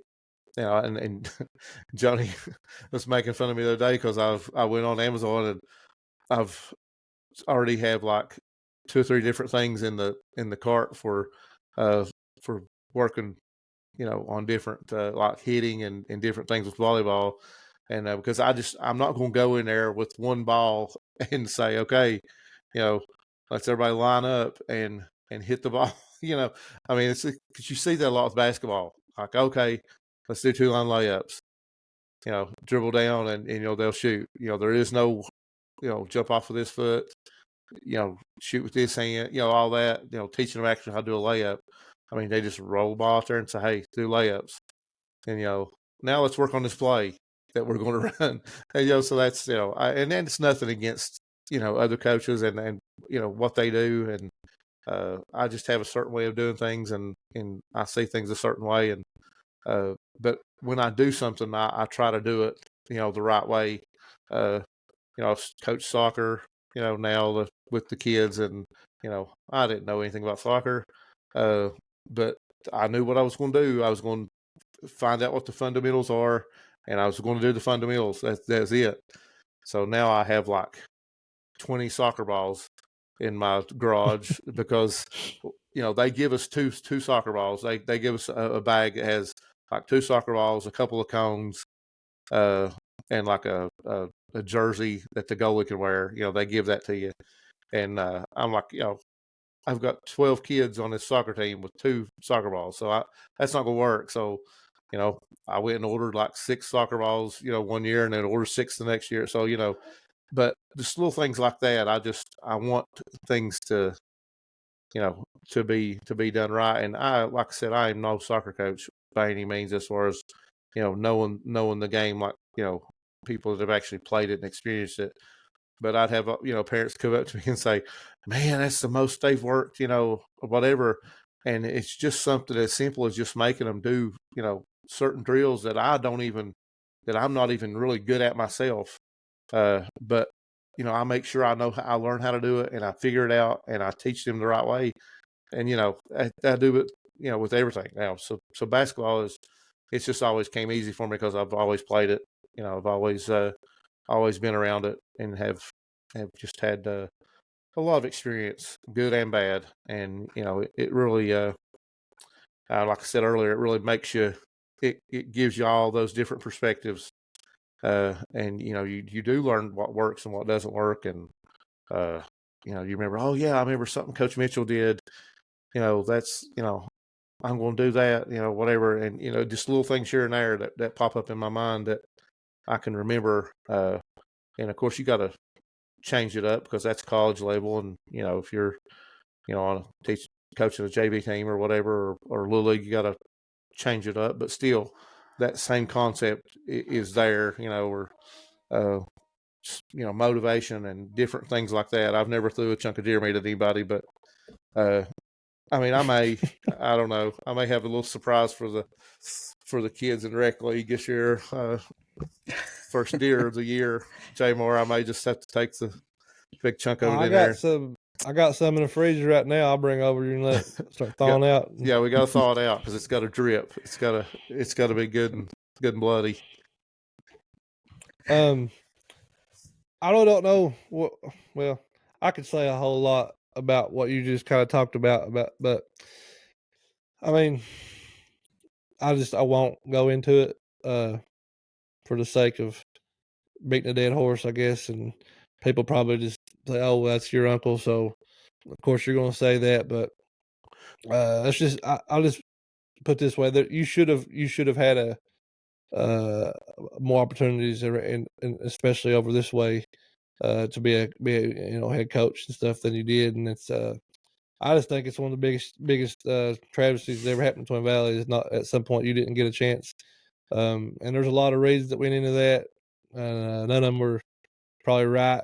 A lot of politicking, a lot of personal vendettas and stuff like that. But but I just want to make sure I get that out there and say that because I think it's terrible, and I mean, it's going to make a lot of people.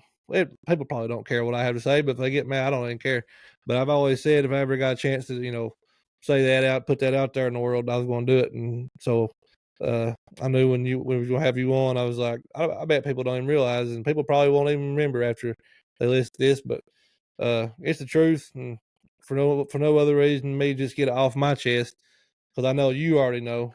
But I think it's terrible and how I went and dirty, and it's a shame because I think I think you would have been really successful with if with some programs if you'd had opportunity. But we'll try to get out of the away from this conversation, I guess, and get back to I something appreciate else. But I appreciate you saying that, and taking, I'm not really a risk or anything, but like just, putting that out there, knowing that, some people are going to take it the wrong way. And, again, like you said, I mean, it's I regret it. I mean, that's my home, that's my home. And, I would have loved to have had a chance. I mean, I was like on cloud nine there, when I got to go back to Garden High School and, whatever, and still look forward to the consolidation. I mean, I helped with the consolidation. I moved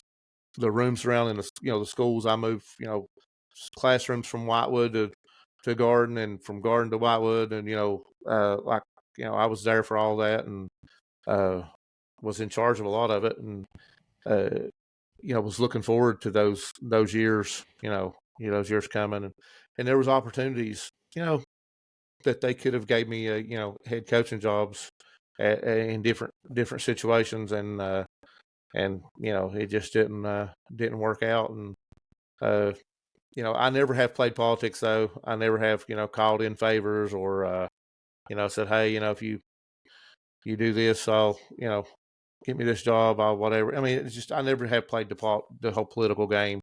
And, I guess maybe that's, might should have tried it one time, but, I don't regret not getting a job that way because, I just don't, I don't feel like it would have probably meant the same if I would have had to have got it, in the back door there from, some favor I call in or begging somebody or whatever, Yeah.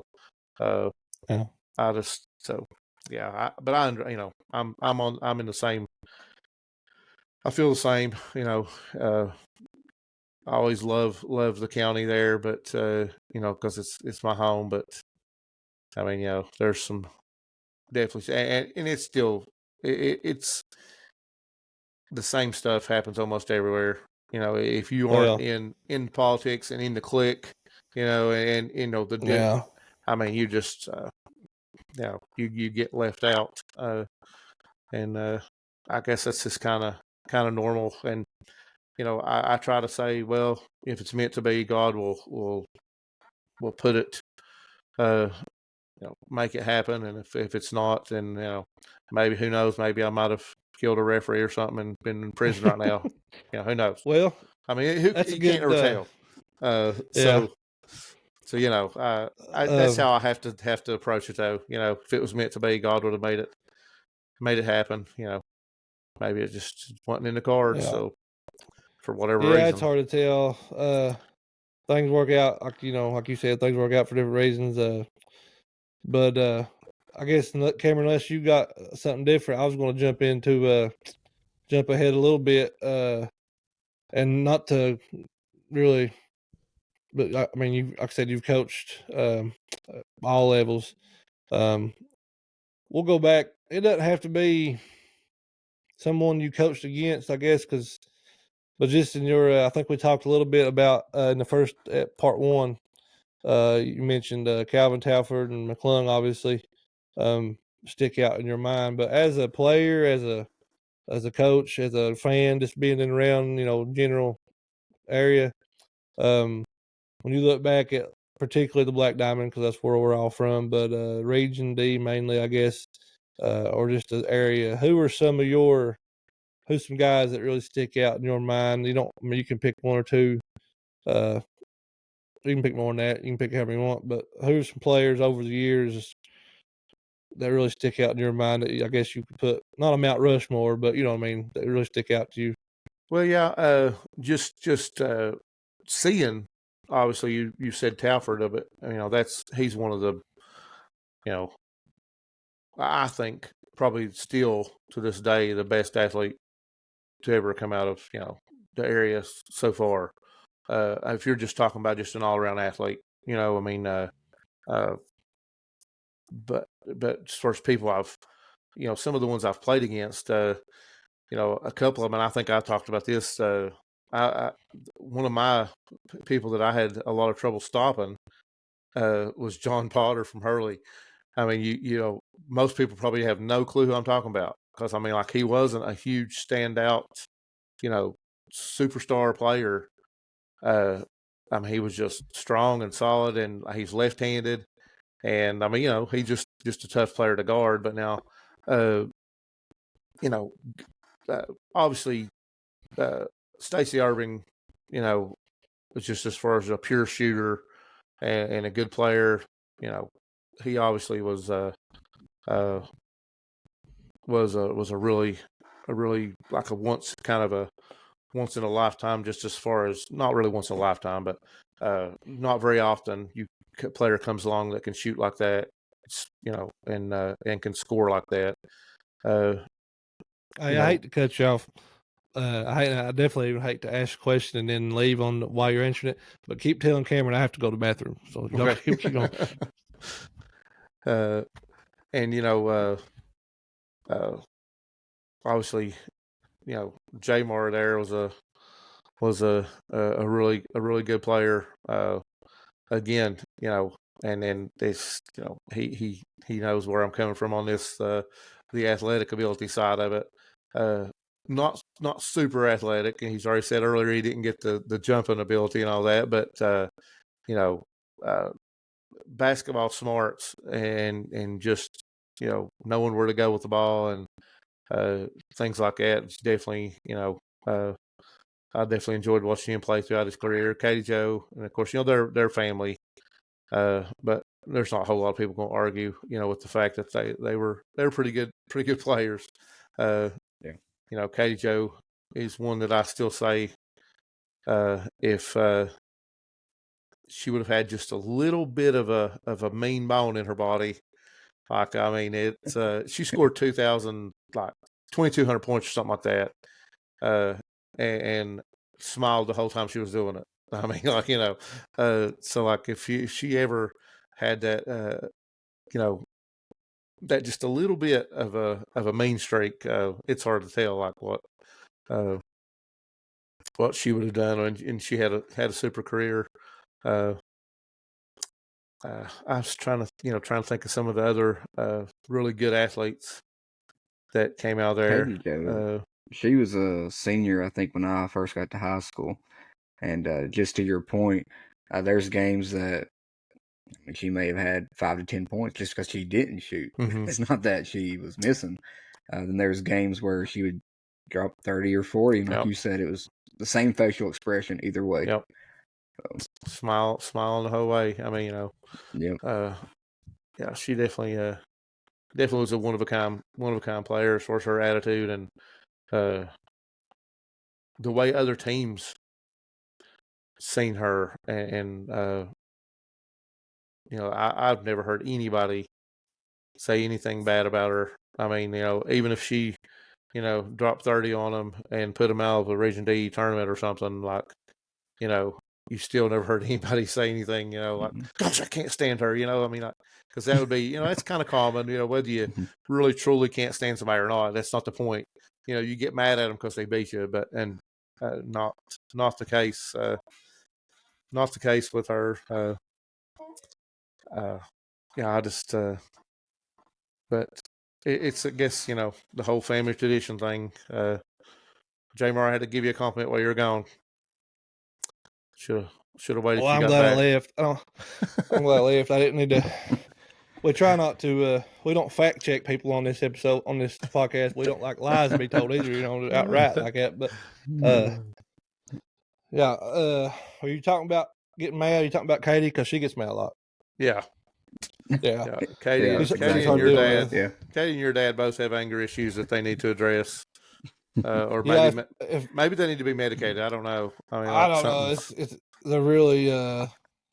I really think they both just need to be on the podcast for an episode just to vent, They get won't. I everything out can't. there. I've tried. I think it'd be good. I've tried bribing them. I've tried Yeah. saying no video, just audio. I've tried saying do it. We'll watch it. If you want us to delete it, you can do it again later on. I've tried everything. Neither one of them will.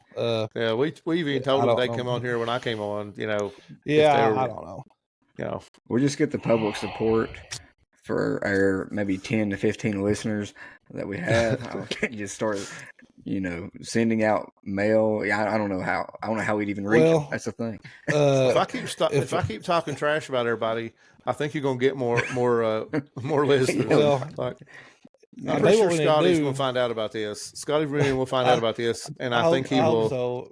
We wanted to have him on last basketball season, so that might be our way to get him to come on and talk to us. But I think of all the listeners out there, all 10 of you, if you know my sister or whatever, Dad doesn't have social media, but if you want to see Katie on here, tag her and constantly tag her and post about how you want her on and put the pressure on. Maybe we'll aggravate her to death and make her do it at some point. Maybe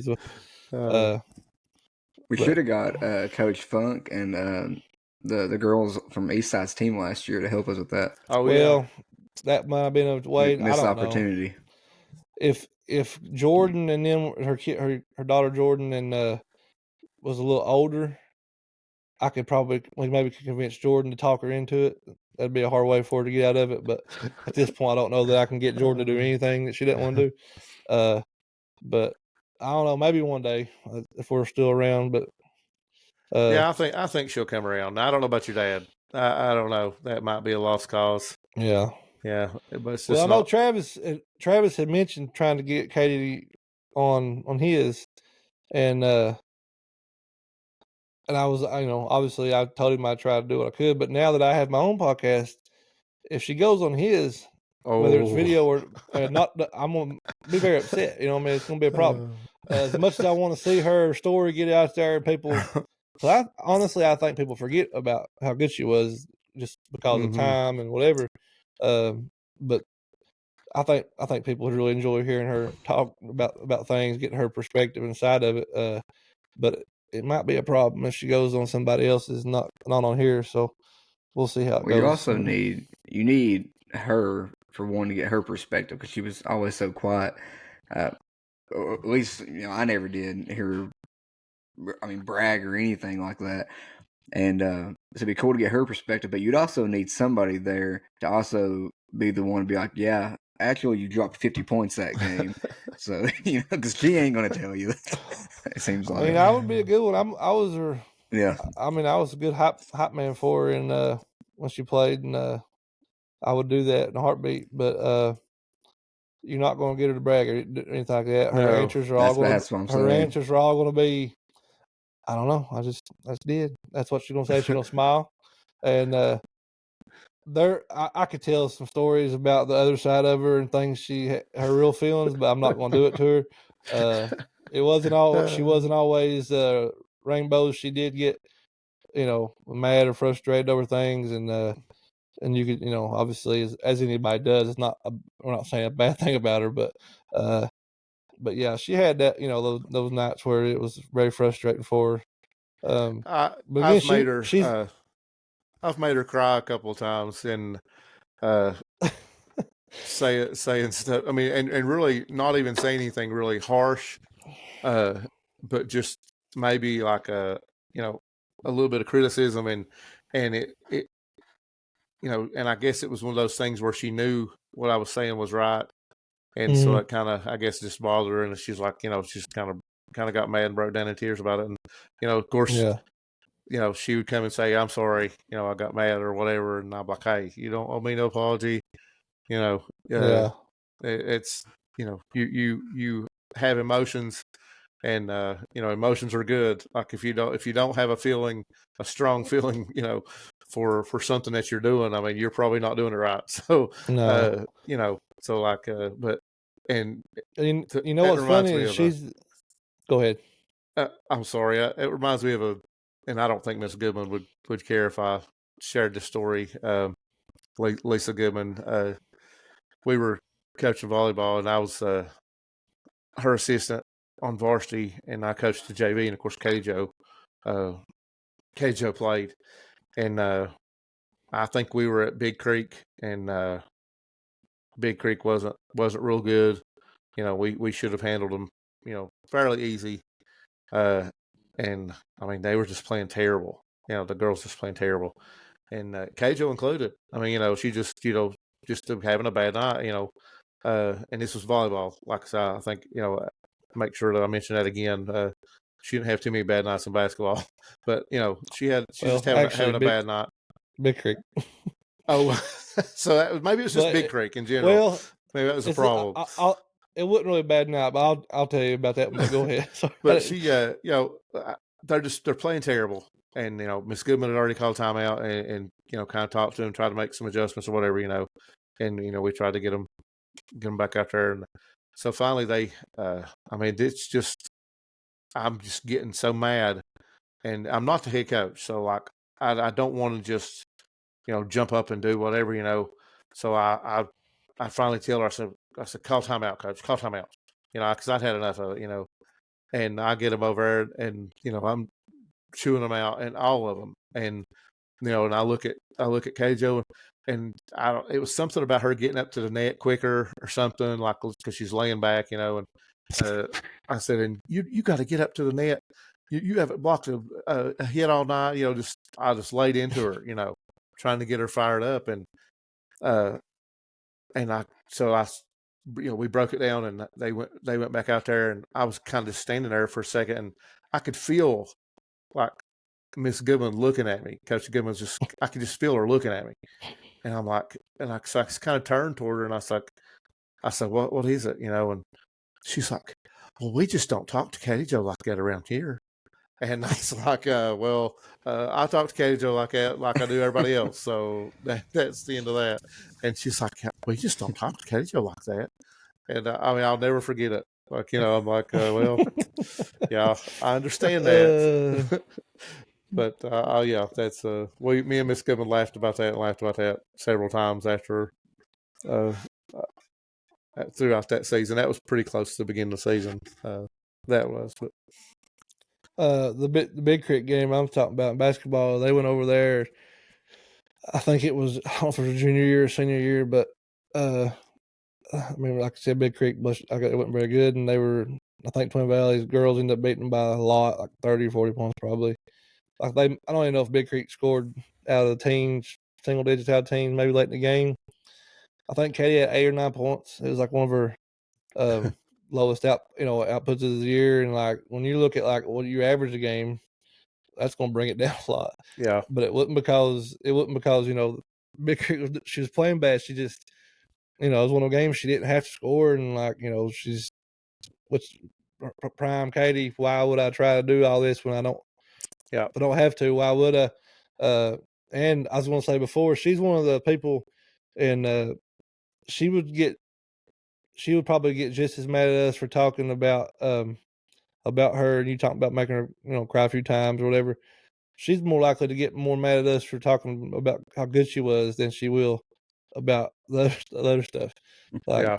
she's just that's how she really is. Like people, I mean, it's not fake. I say I've seen her, upset or whatever before, but I mean, if you live with somebody, you're going to see them upset. But that really was how she was. Like she was even keel. Didn't like all the attention. Um, Often, I think, felt a lot of pressure to. This is not her telling me this. It's just, just to be clear, she's never told me this was how she felt. But I think she felt a lot of pressure to not shoot too much. She didn't want to Yep. be that person that was like, oh, she's a ball hog. She didn't want to be that person. That's the last thing she wanted. All she really wanted to do after they made the state that her freshman year, all she wanted to do was get back to state. That's all she really cared about. And it just so happened that she scored over 2,000 points. Yep.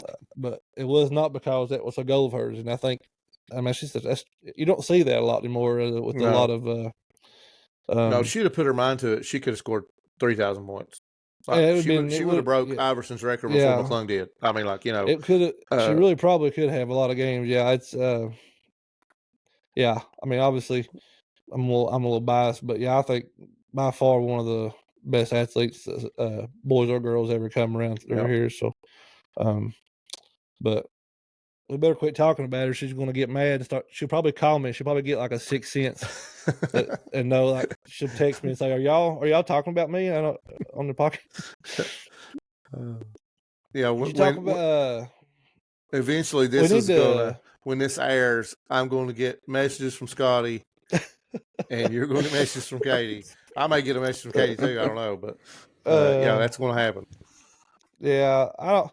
I was thinking about this. I was talking to Dad about you being back on, and stuff I should say or shouldn't say, or all this stuff. And I told him, I said, I don't want to sound like I don't know what the word would be, but I don't want to sound certain ways or come off bad.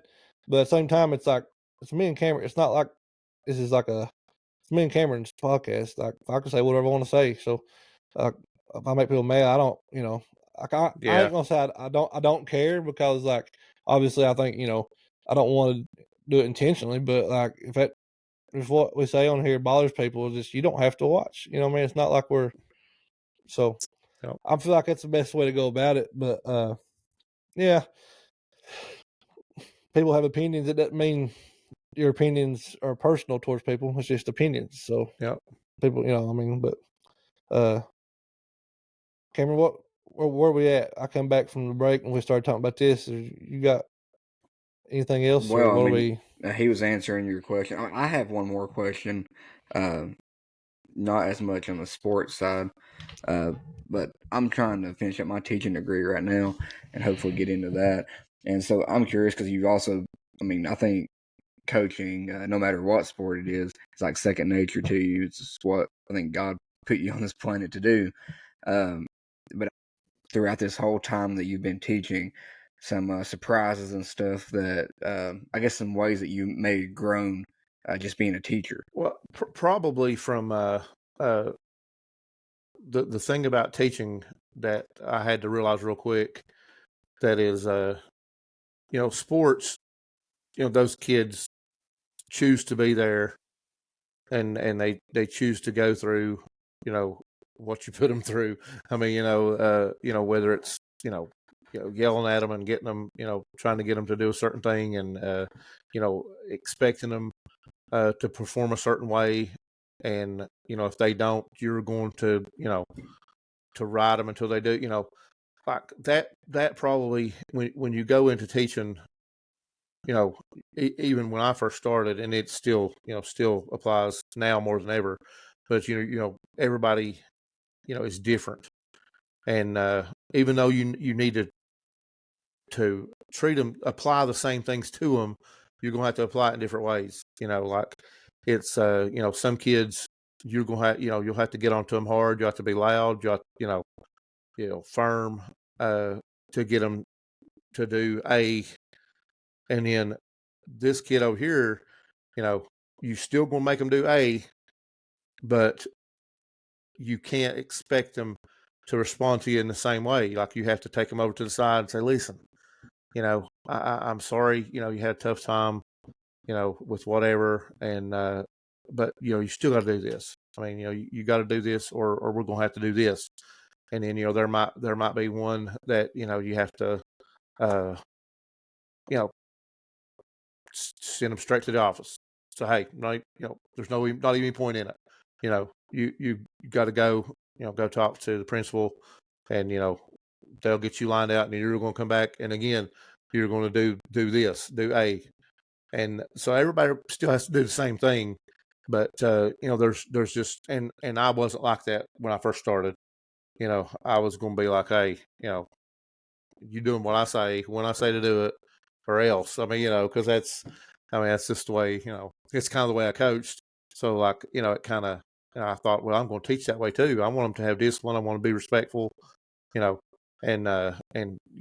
that's probably the biggest thing for me is trying to teach these kids respect, especially, I've always done it, but now, like, there's just a huge lack of respect for for teachers, for kids don't respect themselves anymore.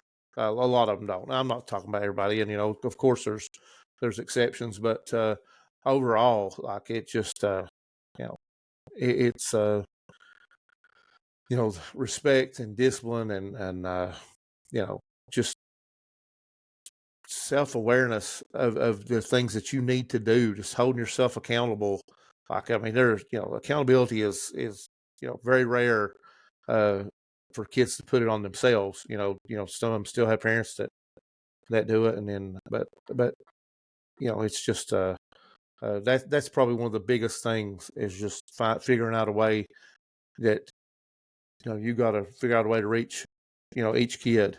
And, that's something that one of the things, I've always tried to do.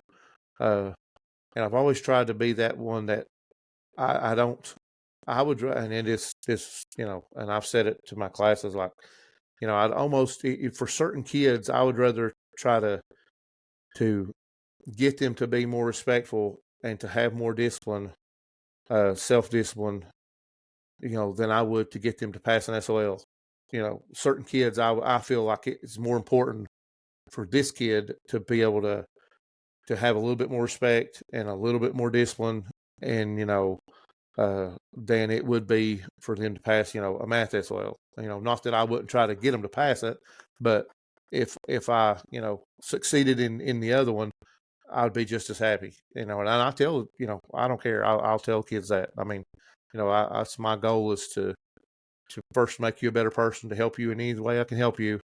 And, obviously I'm going to teach you the content, or, whatever subject it is. I want you to learn that content, and become more educated, because that's the job itself. But there's a lot more goes into it than just just putting the pencil to paper, or now everything's on a Chromebook. So there's hardly any pencil and paper anymore. But I just, that's probably the one thing, is just learning, that you have to individualize things, for kids. But no, and there's a huge difference in treating everybody the same, and, then, or getting everybody to do the same thing, the same expectations, but you have to treat them a little bit different, and that's, that's probably, which, and, again, you're younger and probably have, you have a little bit different experience, coming through school, and, with what you've seen, so far, you may not have as big of a gap there. As tough a time doing that as I did, but, that's one thing that I would say is different. You'll hear terrible things, at some point in time, kids that hadn't ate since the day before, since the last school day, and or, dad beat up her mom last night. I mean, like I've heard, everything that you can imagine, and and these so we expect these same kids to come in and sit down and work on whatever it might be, math, history, English, whatever it is. I mean, it's just you still got to expect it out of them, but you have to do it in a much different way. It's just it's tough. It's a tough profession, but I'm glad you're doing it. I mean, it's very rewarding. It's a very rewarding profession. I'll definitely say that. And I said that I'm sure you was a great teacher. I should have known because you was my teacher in middle school. Yeah. Yeah. I was gonna yeah, ask whenever you were doing that, yeah. and I thought I thought Cameron had him in school, but maybe I did. You know what's crazy? You know what's crazy though? The one thing that I remember from that class, and it may not be absolutely nothing to you, but I remember you talking to us, maybe even showing some videos, I can't remember, about the Appalachian Trail. Oh yeah, during that year. And that whole summer, I told my parents, I said, "Hey, listen, when I graduate, and I still had probably 10 years to graduate. I don't know, but I said when I graduate, before I go to college, I'm gonna do the Appalachian Trail because you had convinced me to do that." Yeah, did not happen, but yeah, that was a a big kids thing. used to get into that. I mean, like they loved that kind of thing, and some of it was because a lot of the teachers were afraid to talk to kids about anything other than whatever that SOL says. Like they kind of felt a time crunch, and not that I didn't, but I thought if these kids don't enjoy being in here, they're not going to they're not going to do as well. And there's a lot of other things you can learn, and it just I've always tried to do things, mix it up and do things different, and kind of not really off the wall stuff, but I'd have them in groups doing just different stuff that other people wouldn't try because fear of time, or maybe discipline problems or whatever. We went up, and this is something that I probably shouldn't even tell on here, but we can we can edit it out if you think about it. to a certain point anyway. I had taught middle school there, and I taught history in 5th, 6th, 7th grade. I had all three groups, all the history classes. I had 6 history classes in a day, and it would be 2 Virginia studies, 2 US 1, 2 US 2, and with the ones that when we talked about different Indian tribes of the area, I actually would let them go up behind Garden. It was Twin Valley Middle School, Garden High School. Out behind the building there was an old logging road that went up through the woods there, and it was kind of growed up, but it was still somewhat clear. We'd go out there, and I would let them try to build teepees, and like gather up, and we actually built a fire back there a couple of times. And one day I was in the teacher's lounge eating lunch, and the phone rang up there, and somebody got up and answered it, and it was the office, and they said, "Is Mr. Lester up there?" And she, "Yeah, he's right here." And well, ask him, was he out back up in the woods earlier? And I was like, "Oh Lord." And so I got on the phone there, and she's like, "Did you build a fire up in the woods?"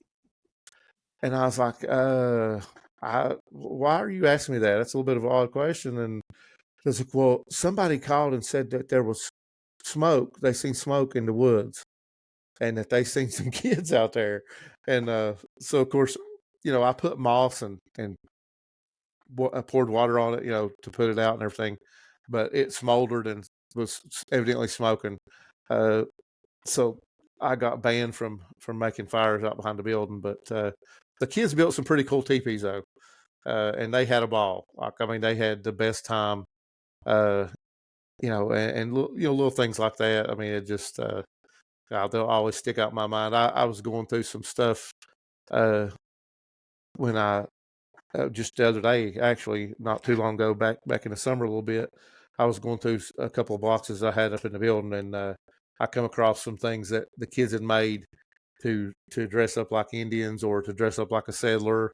You know, they had like just some old things that we had made in there to take out there and use, because we videoed some of it. Like I had a video camera that I'd got out of the library, and they had to act out like a little scene from a an certain Indian tribe or whatever, you know.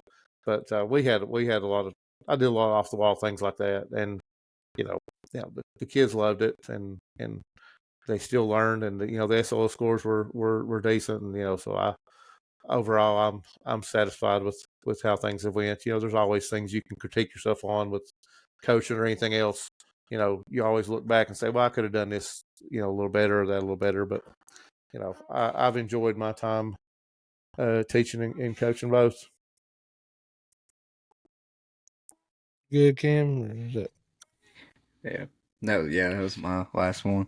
I was just gonna ask you, but this is a random. It's like one of the we try to do like a little list of things with our guests this year, like top 5 things, whatever. But I'm not really going to go that direction. But I am going to ask you. I thought of when I used to ride around with you when I was, I don't know, 6th, 7th grade, back before all these practices. There was 3 specific, either a song in particular or a CD. So it could be either one. There's 3 that stick out in my mind that I always made you play when I got in your truck or whatever. Can you think of what those 3 might have been? And you're probably going to name some that I may have forgot and probably did want to listen to a lot. But 3 in my mind is like particularly that I remember like only you had them. As the only time I got to listen to them was when we were in your truck. But 3 in particular that either I thought were, for whatever reason, it wasn't even because they were like huge. Like, well, it was a huge song, but like I either thought it was funny and liked it, or I actually liked the whole album. But 3 of them. Do you have any idea what that might be?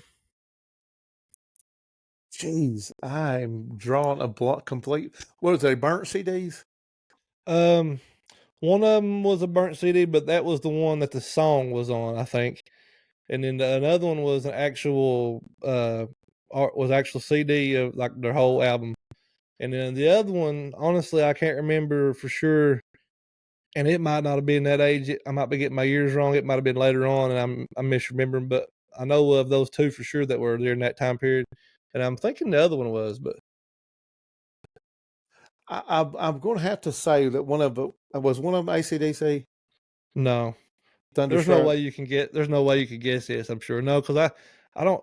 I think I'd heard it, or that's not what particularly stuck out. Maybe I could listen to it somewhere else, but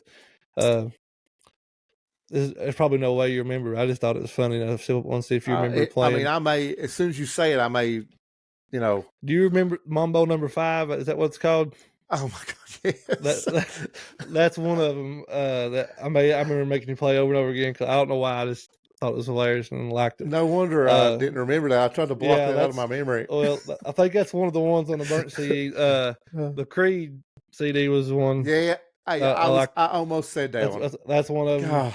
And I think the other one, like this is the one I maybe misremembering the timeline on, but DMX. Yep.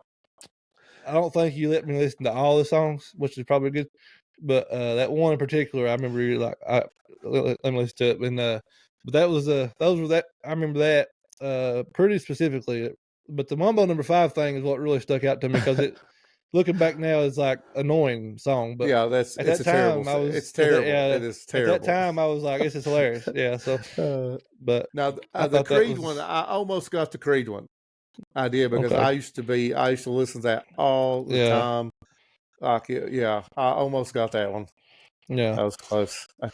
But we would have been a guess from doing donuts in the parking lot on snow days for practice and to listen to music and all that. I appreciate you.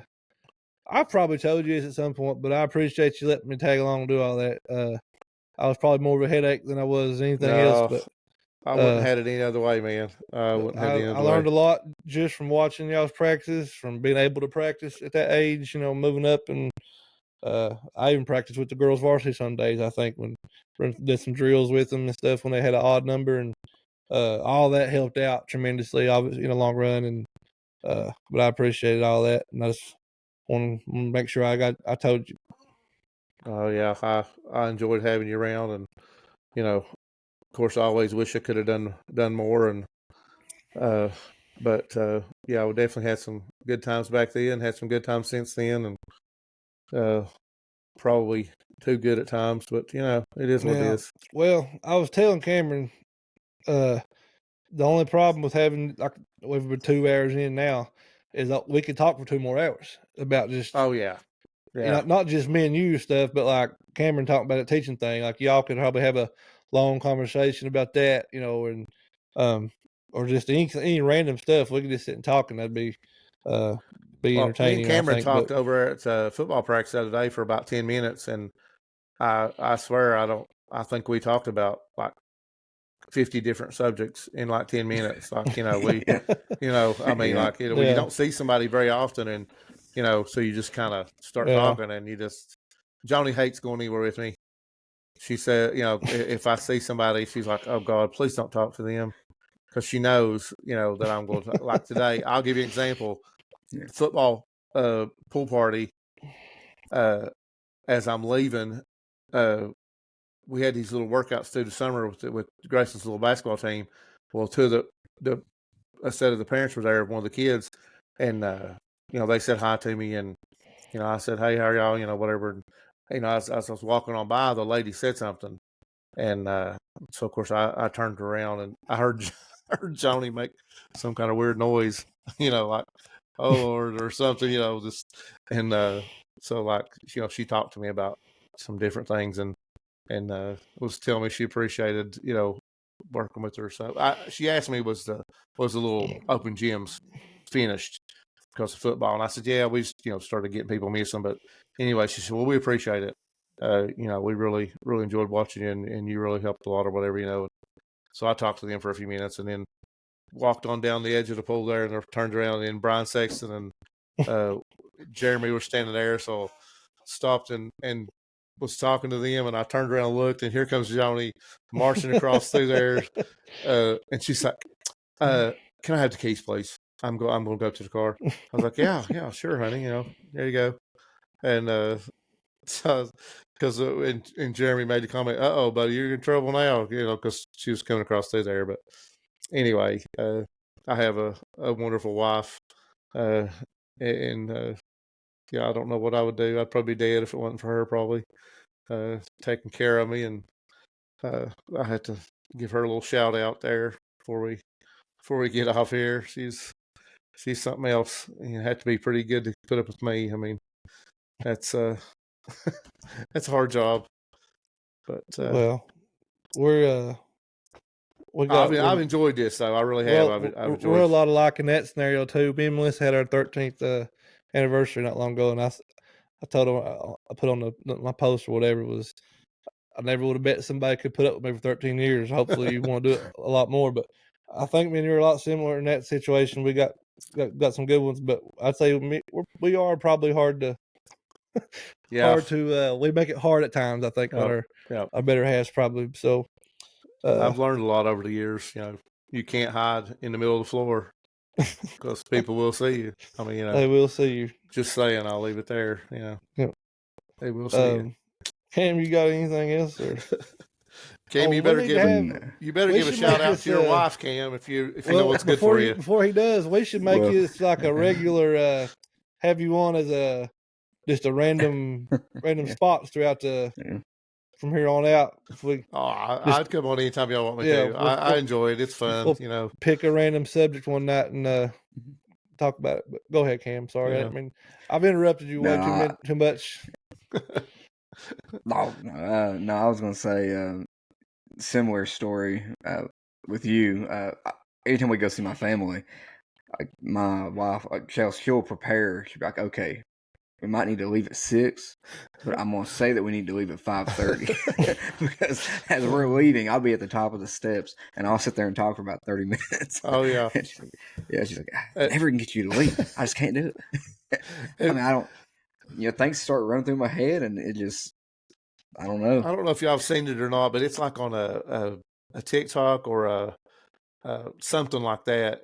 They call it like a Southern goodbye, and then they I've not heard of that. They show the guy they're inside the house, and then they're talking, and then they go out to the porch, and they still talk a minute, and then like they go over to like the gate of the fence or something, and they talk back and forth, and then the next scene they got one of them's in the car and one of them's outside the car. They're still talking back and forth. So I think that's me. I think they call it like a Southern goodbye or something. I don't know. I need to look that up. Some of those things Go ahead. Some of those things are scarily true. Like they're very scary how much truth they are to them. Like it's insane. Yeah. Melissa says that like if we're at a family event, particular family, but it could be any situation, but I'll sit, go to like sit this spot, and there'll be everybody, the same people being in the room, and not really have like a whole lot of. I might not be talking to this one or just whatever, just be sitting there talking, But when it's time to leave, all these conversations start. Yeah, with the same people that I've been with for 2 or 3 hours. And she's like, if you wanted to start a conversation with somebody, act like you're going to leave, and y'all talk for 30 more minutes. But and honestly, what's weird about it is she said, "Dad is the worst one for me." And I see him every day at work. But she's like, it's like for some reason, whenever you get ready to, whenever